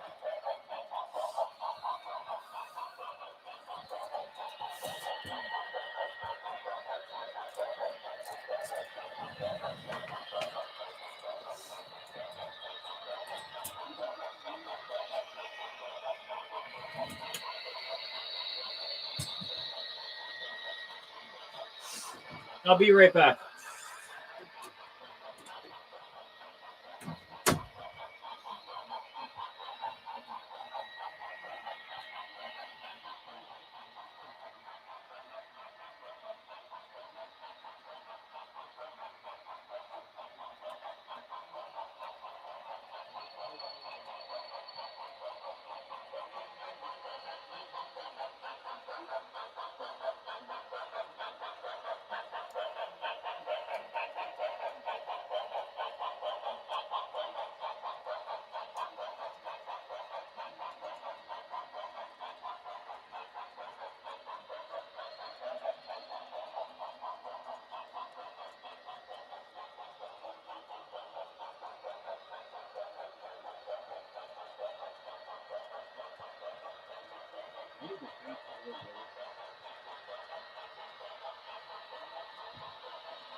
All right. Check the chat because I had to step out for a minute. It's been a while since I played the OG Super Mario or Mario Kart.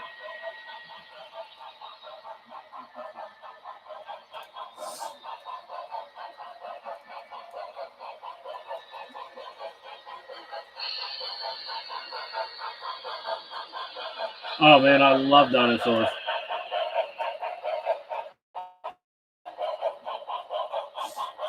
I mean, I try to run them at scale speed.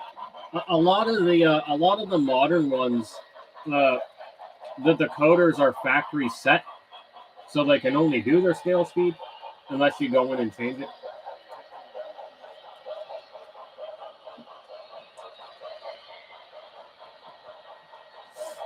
Yeah, I sold off a lot of my DC locomotives, so my all my Union Pacific Proto 2000s are sold. Goodness, I think I only have one Conrail unit left. And I won't get rid of him. Ever.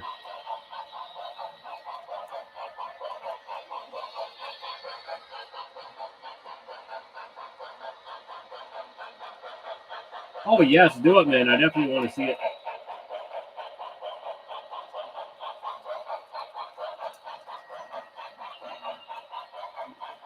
Yeah, I'm pretty sure it's sold. Are you talking about the Union Pacific SD60?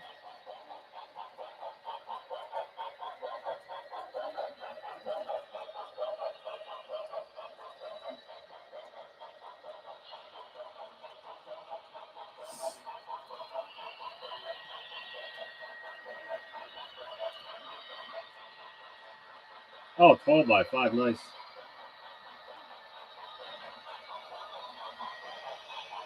Oh man, Brian, I still have all those E8s in the cabinet.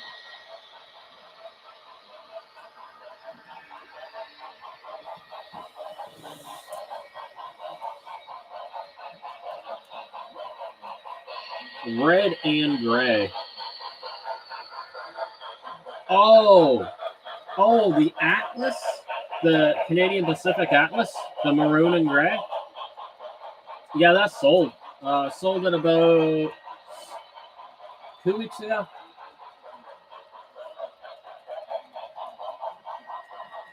Yep, that one is gone. I'm just trying to look here and see. SD45. Okay, yeah, so I have.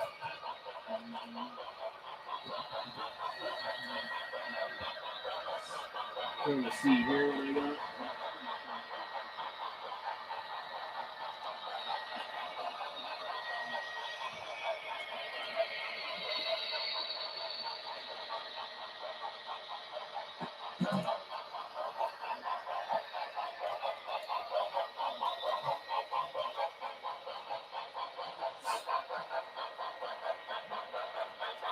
All right, here's what I got left for Proto 2000 here that I can find right away. I have Hustle Muscle. I'm keeping him because someday I will put sound in him.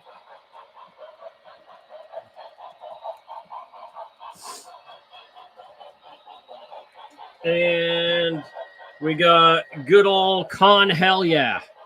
He's a DCC and sound. So those are my last P2Ks that I have here.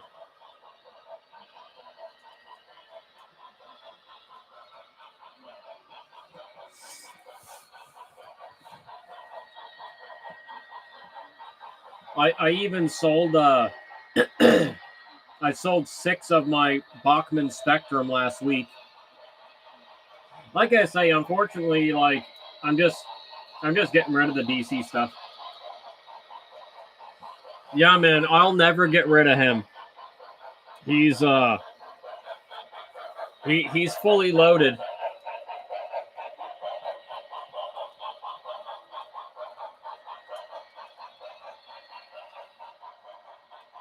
I don't even remember how old he is. I mean, he's Walter's Proto, which is, you know, he's still Proto 2000. I don't even know how old he is because it's so hard to find a date on the instructions.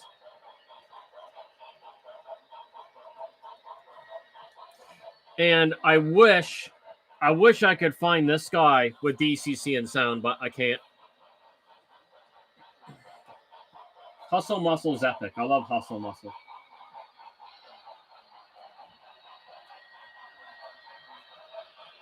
I'll let you know for sure.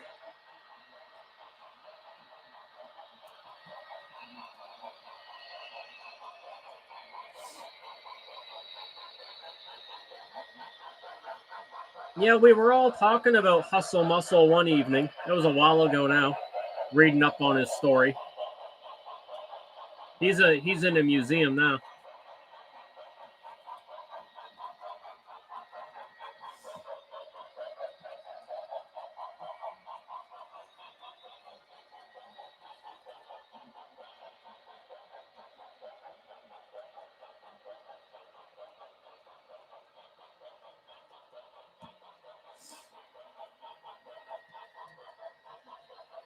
Yeah, I remember at one time I had like so many Conrail units. unfortunately,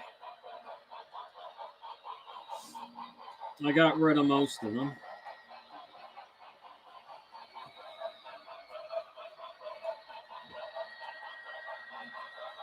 But like I say, I'm happy. I sold off a lot because now I got more room to store rolling stock boxes and everything else up in my closet.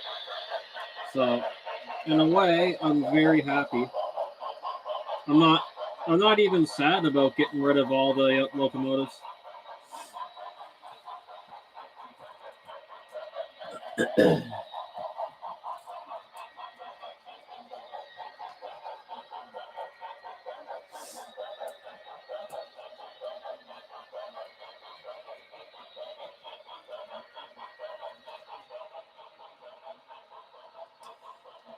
Yeah, they're pretty close though. HO is 187, and double O is, we looked it up before. It's 170 something, 176 scale or something like that.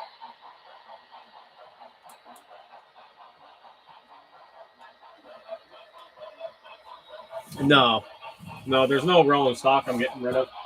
Not yet, anyway.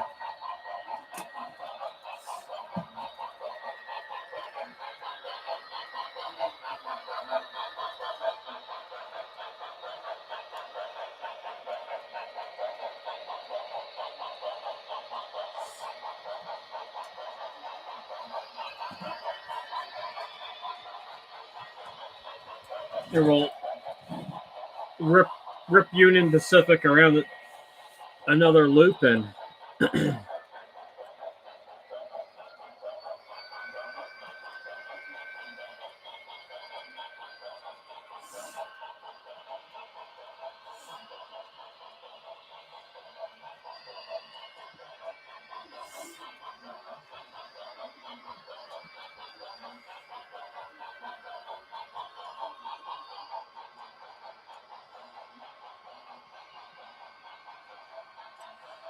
David has a lot of stuff he wants to sell. And we're all in the same province.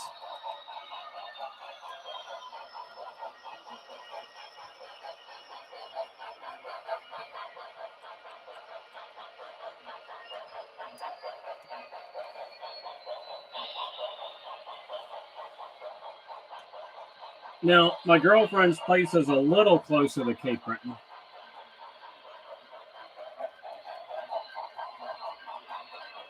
Well, New Glasgow, Stellarton. I'm up in Antigonish about 3 days of the week.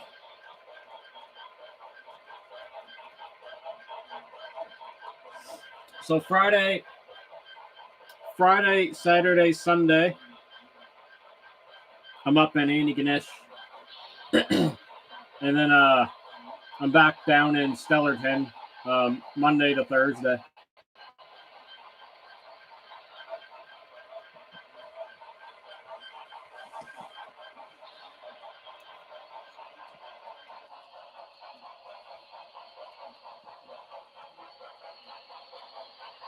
I'm just gonna give his wheels a quick check. Oh yeah, everything looks good.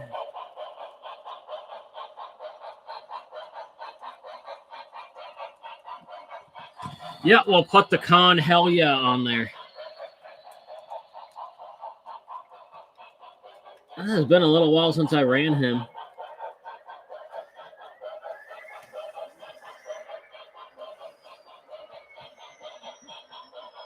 He's not very loud, though.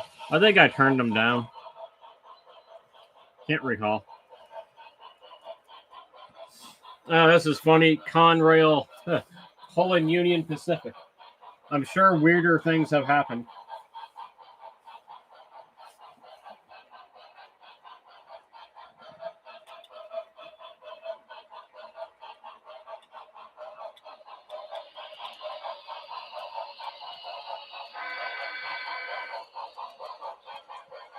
There he's off.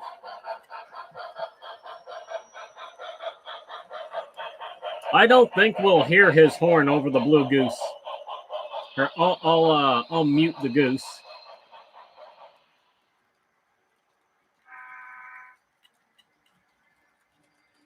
like I say, he's older. He's got an old decoder in him. I don't even know what kind of decoder. Plus, it's turned down.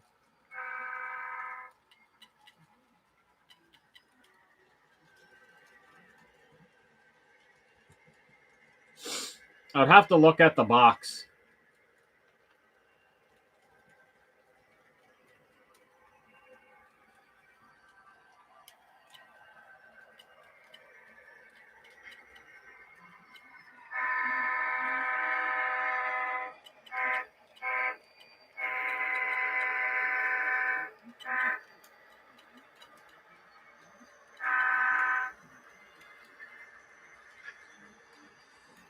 I bought the goose off from a hobby shop in the States. There was no retailers selling it in Canada.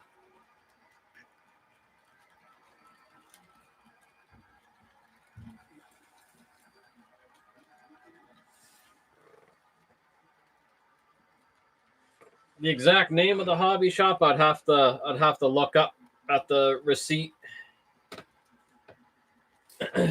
Just give me 1 second, I'll tell you.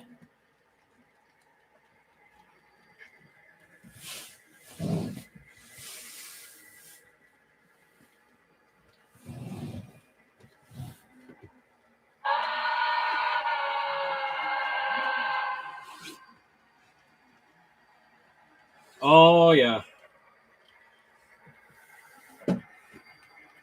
Even Brian said the price I got my goose for was really good, considering.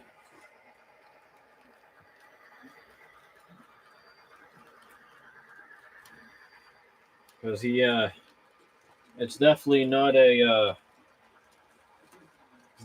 cheap locomotive, that's for sure.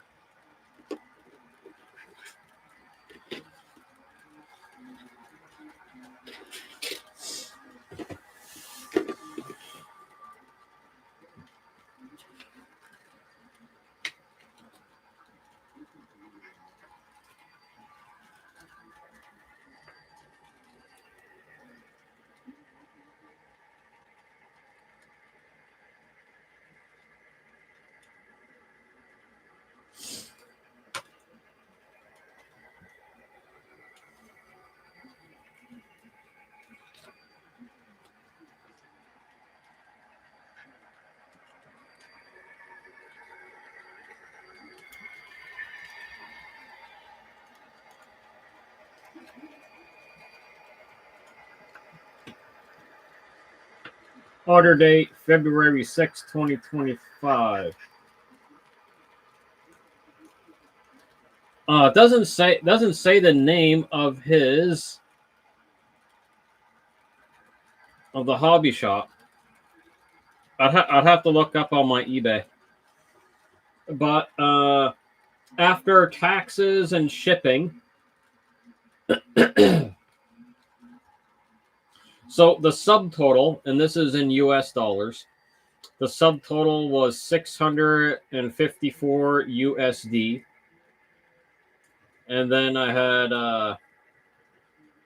$47 shipping and the sales tax, and that would have included the any now there's not supposed to be duties on model trains, but there may have been with this. So sales tax and other fees was 105. So the order total was 807 USD.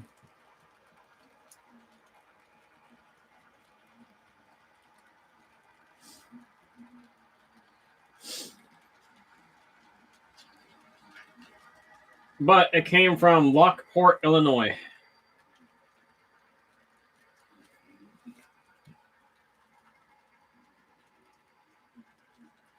Yeah, dude, these friggin' things are expensive. I don't think I'll ever get something this expensive again. I had to charge it to my credit card. I didn't have that kind of money to throw around.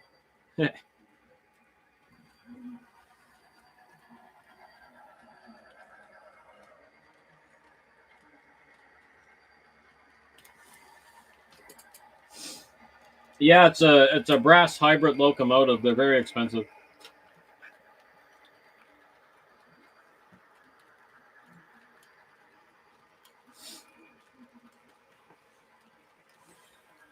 I've been wanting the Harry Potter one for a while, just because.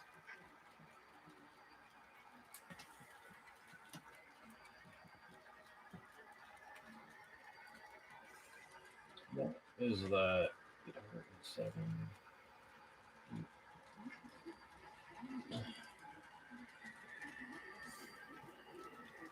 I'm not sure what the exchange rate was back in January, but yeah, that's 1,132 Canadian dollars.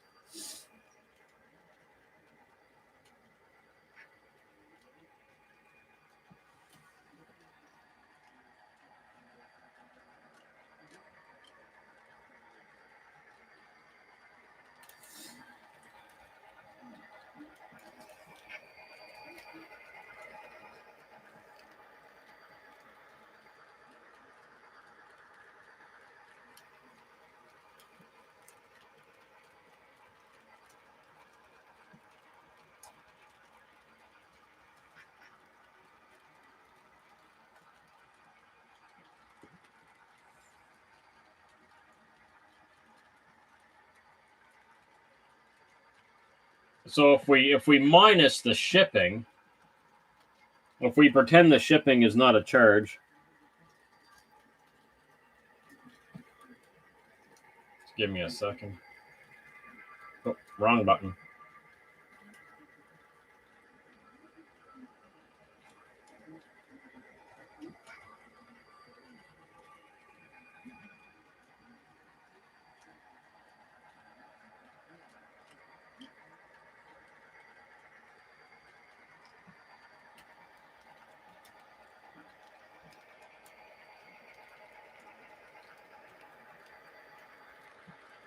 So if we take the shipping out of there, that's 1,066 Canadian dollars.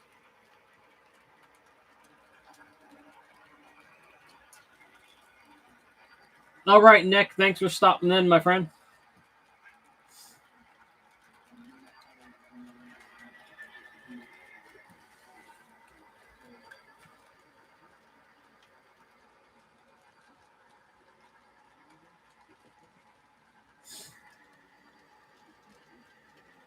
Yeah, did I ever tell you that, Brian? It came from Illinois. I mean, I know Illinois is a big state, but where did I say it came from? Lockport? Yeah, Lockport, Illinois.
Oh, now I gotta try and stuff that back in the box. And it don't want to go. Of course it doesn't want to go. Wants to flop around everywhere. get in there right now. Oh, excuse me.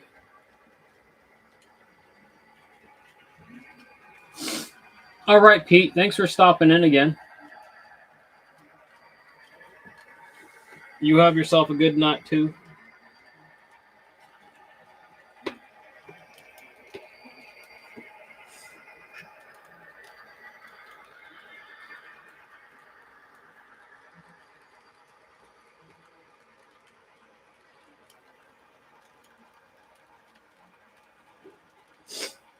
Oh, man, I got to go fix my nose in a second. It's getting all runny. I swear I still haven't gotten rid of this whatever the heck I caught last week. It still be lingering.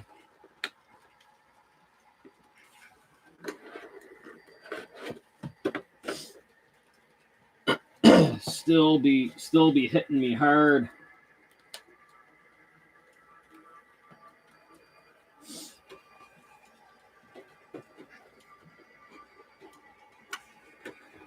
Well, not hitting me hard, but not as hard as last week. But I mean, I still feel it, man. I'd love to know what the heck I caught because it was brutal.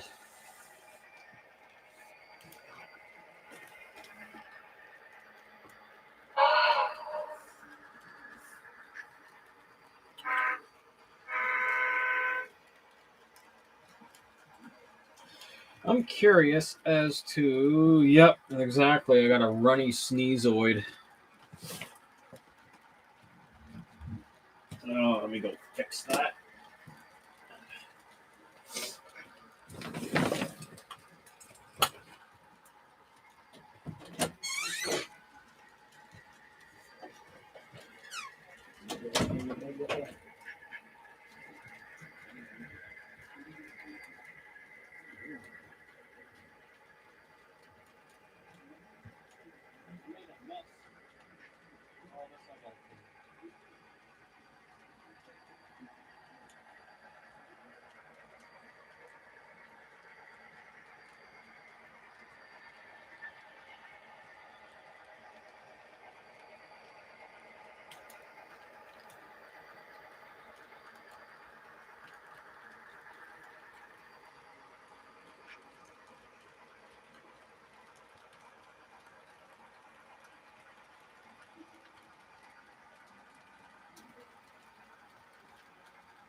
There, hopefully that's a little better. quite a mashup. Con hell yeah. Pulling some Union Pacific.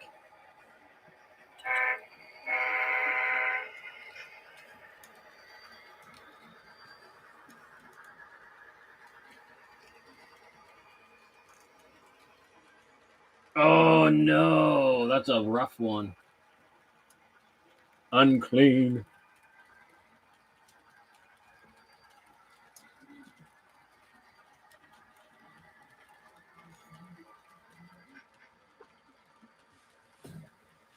Well, I'll get Con hell yeah back over here and put UP back on.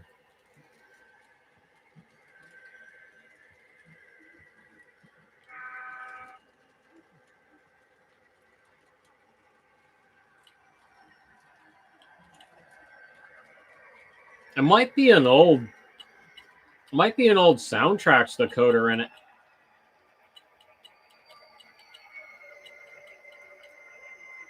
Because it does sound like an old soundtracks. And it's got short whistle. Sorry, short horn for function 3. So that's a soundtracks thing. So I think it's soundtracks. Well, I will check the box just to make sure. Oh, how are your wheels doing, bud? Are you getting a little dirty?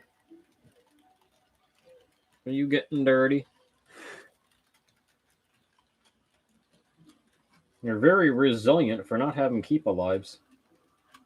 I'll give you that much. Oh, that's why, because you got the old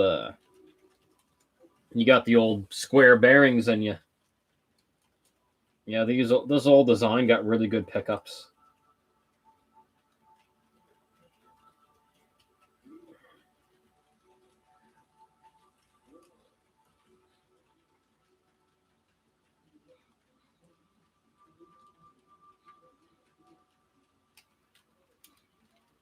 N scale, right? They made it in N scale, if I remember.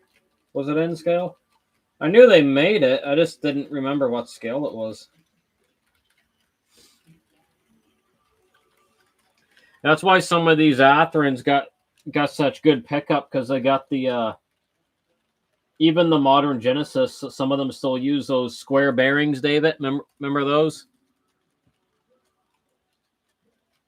Popular in the Proto 2000s too. Really? J class. Yeah, it was an old, like quite an old run, right?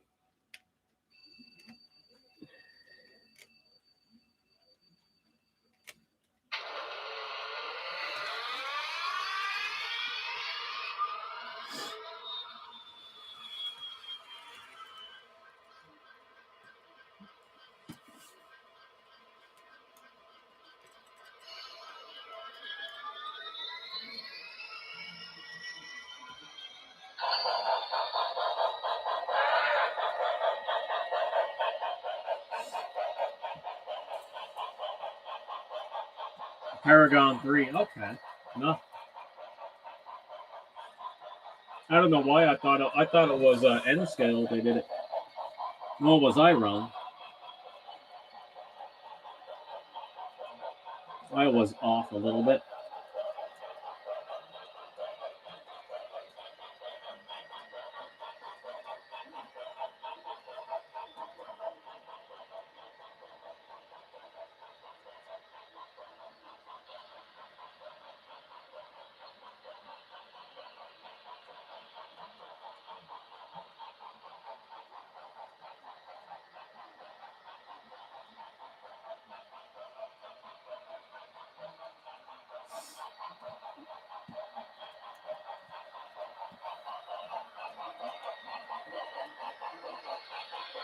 Yes, that is a Rapido E8. Unfortunately, it has a bad motor, and I'm waiting for Rapido to get back to me.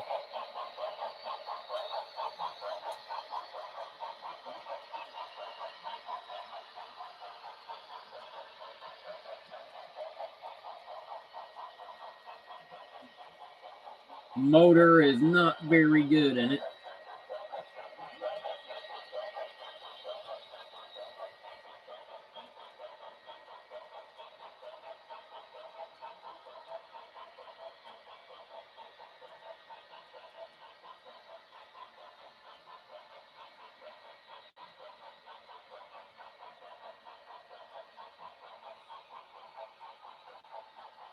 Yeah, they sent me a part for my Via Rail E8, and I'm just also waiting on a part for my GP40. But I didn't quite hear back on this one yet. This is actually the second motor that this guy has gone through. I think they must have had a bad run of motors or something. I don't know.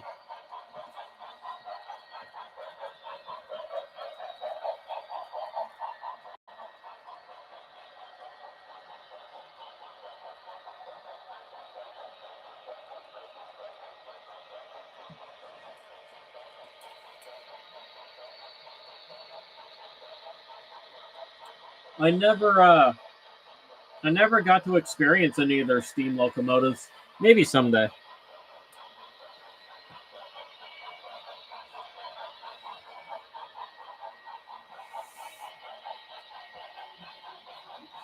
I always wanted the Empress since it came out, but it very pricey.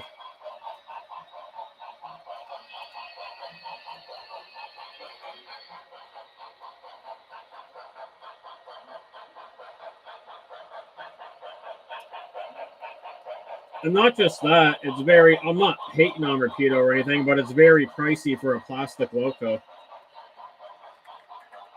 The Empress is almost priced into the brass hybrid category. Damn well near.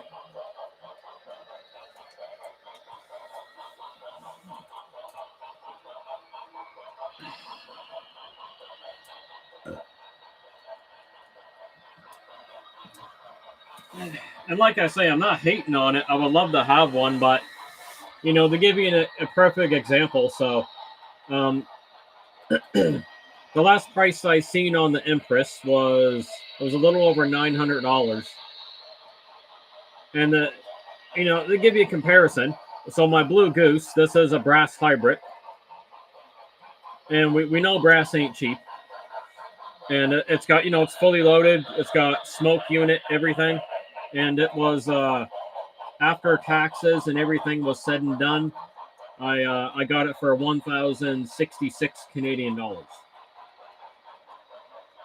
And that's a fully loaded brass hybrid from BLI. Hey, Audio Man. That SD60M, that is an Athearn Genesis with Tsunami 2.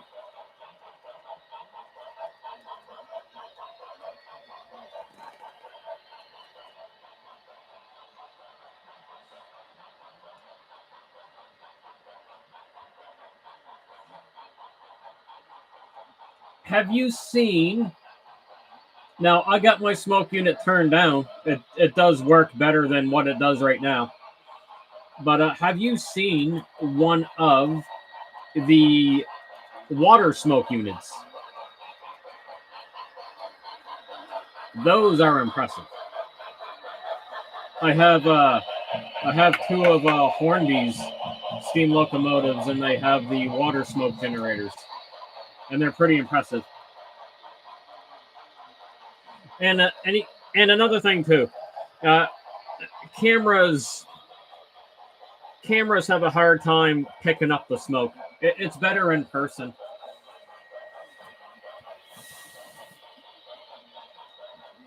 Yeah, the only thing with the water ones, they can take a few minutes to really heat up.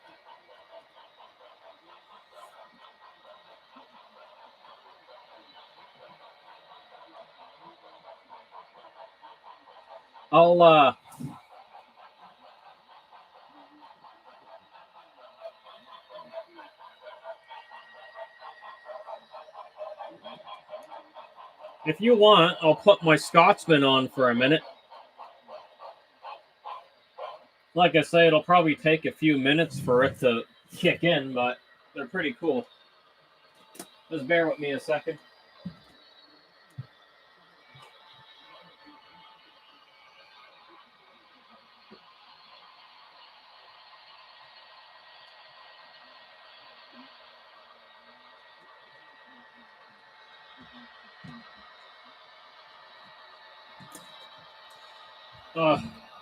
Any of the British guys watching are gonna give me hell again for the Scotsman pulling American stuff.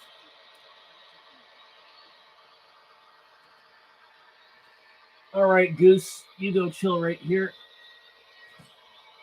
A half decent spot. All right, we just got to give it a few minutes because it does need to heat up. But it is really cool. Oh, well, he might go right away. Usually it doesn't. Even Hornby says they need a few minutes to get going. All right, he is 601. All right. Loco 6 Oh, man.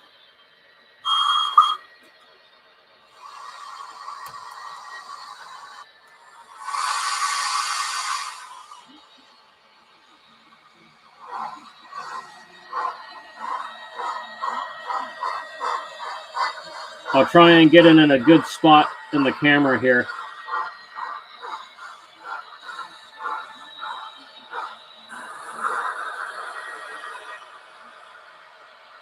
I don't know how well the camera is picking it up.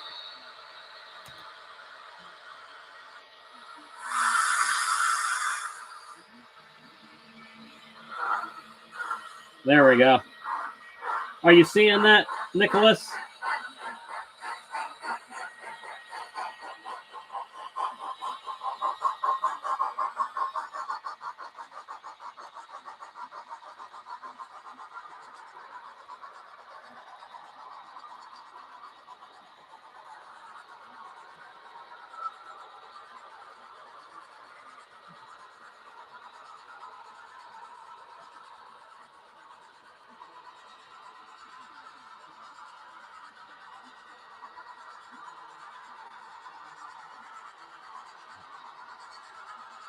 Well, hopefully Nicholas seen it. Well, slow him down again.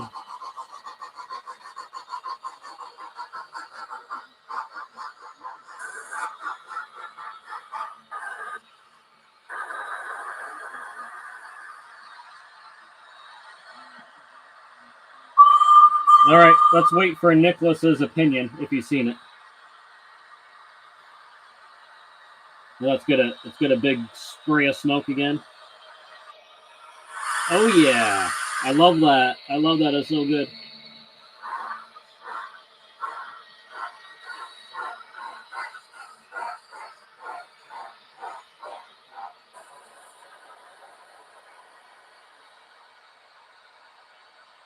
Let's go again. Let's get a big plume.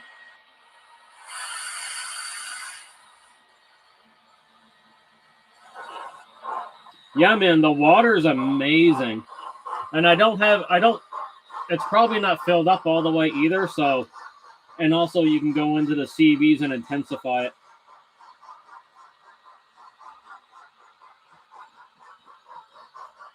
Like I say, in my opinion, the water generators are vast. I'm not,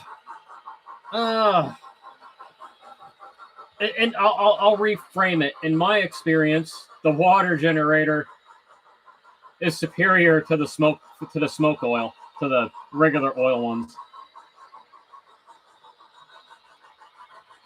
Yeah, I don't know who else does it besides Hornby.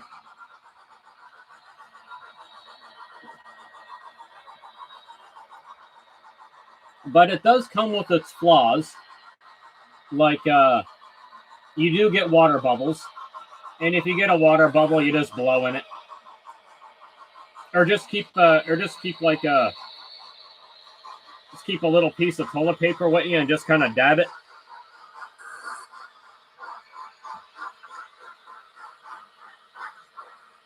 So if there's a water bubble, just give it a quick blow, and it's usually good to go.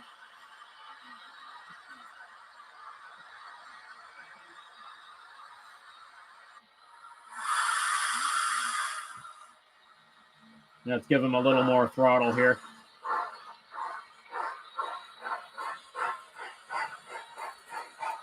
So I have two of Hornby's locos with these. So the Scotsman that we see now, and then I have one of their Class Ws. I call it the Jug. It's a hush hush.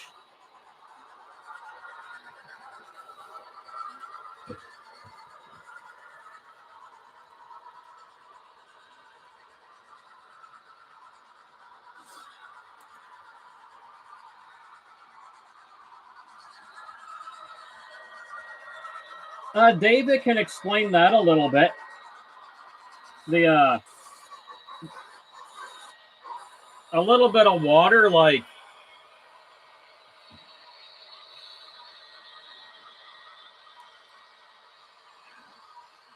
they don't have much of a power draw, so if your decoder was to get a little bit of water on it, it ain't gonna do shit. Unless it's a lock sound decoder, then you're foobarred.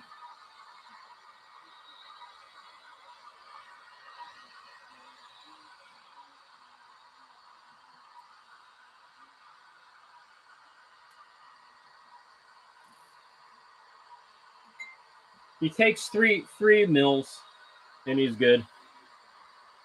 Now let me move him up a little bit.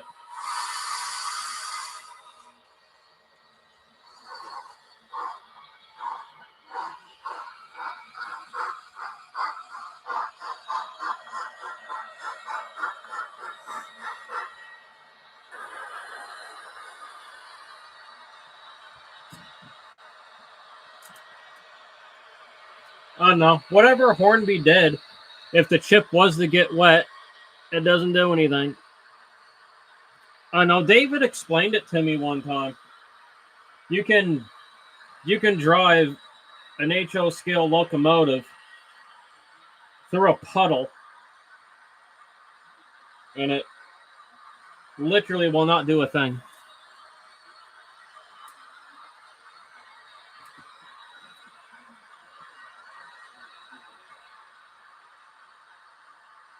I think David might have went to bed, so he can't explain it. It has something to do with just the very low power draw that these things have. I'm not saying it can't happen, but yeah.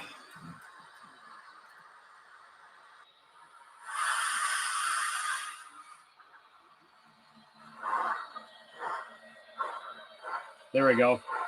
More poops.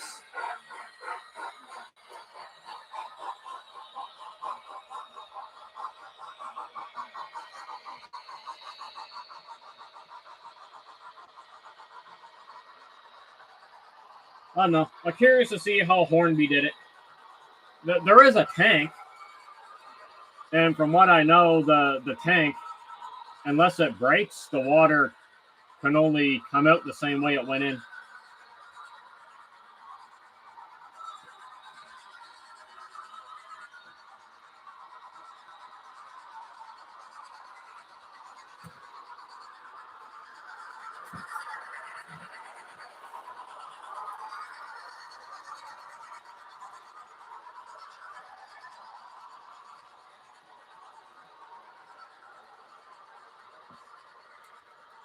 Man, I watch people drive them through snow, and it didn't do anything.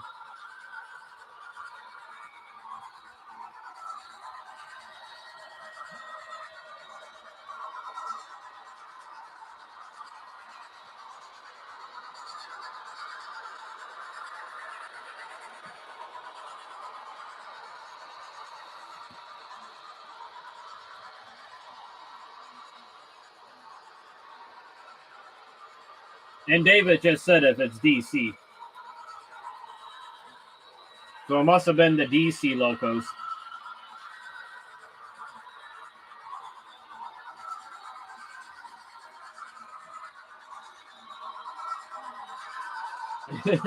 People do it. And their shit still works afterwards. It's something to do. Like, I'm no electrical expert, but it has something to do with just they don't, like, I know, I can't explain it. It's just the low power that they draw. It just, something to do with that. I read about it before.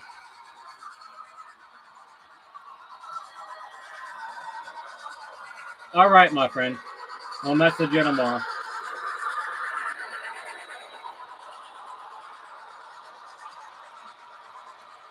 I'm not trying to say it's a good idea. I wouldn't drive my locomotives in the snow, but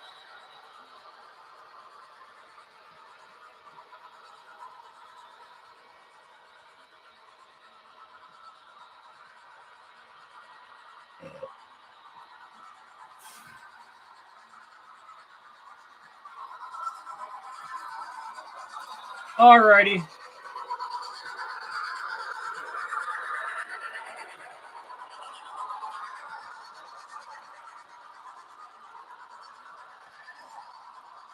Oh crap! It is 10 o'clock, isn't it? Bloody heck!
All right, guys, I'm gonna end it for the night. It is 10 o'clock.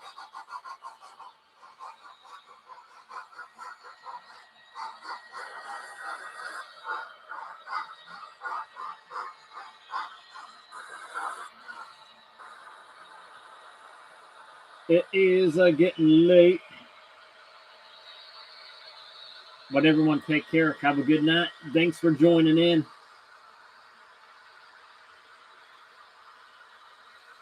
Yeah, thanks for popping in, Nicholas. And yeah, I'm glad you had a chance to see the water generators. They're pretty cool. And I imagine Hornby did do something so like it wouldn't hit anything electrical. I know, like, when I read about it, I know it has like a little tiny water tank, right? So technically, like, if you were to flip it upside down, it could only come out the same end that you put it in. So, I mean, there's that. But yes, again, thanks for popping in. And I'll see what's going on tomorrow. I'll see if I can get another little stream going tomorrow. Hard to say. I'll know when tomorrow happens. All right. Good night, everyone.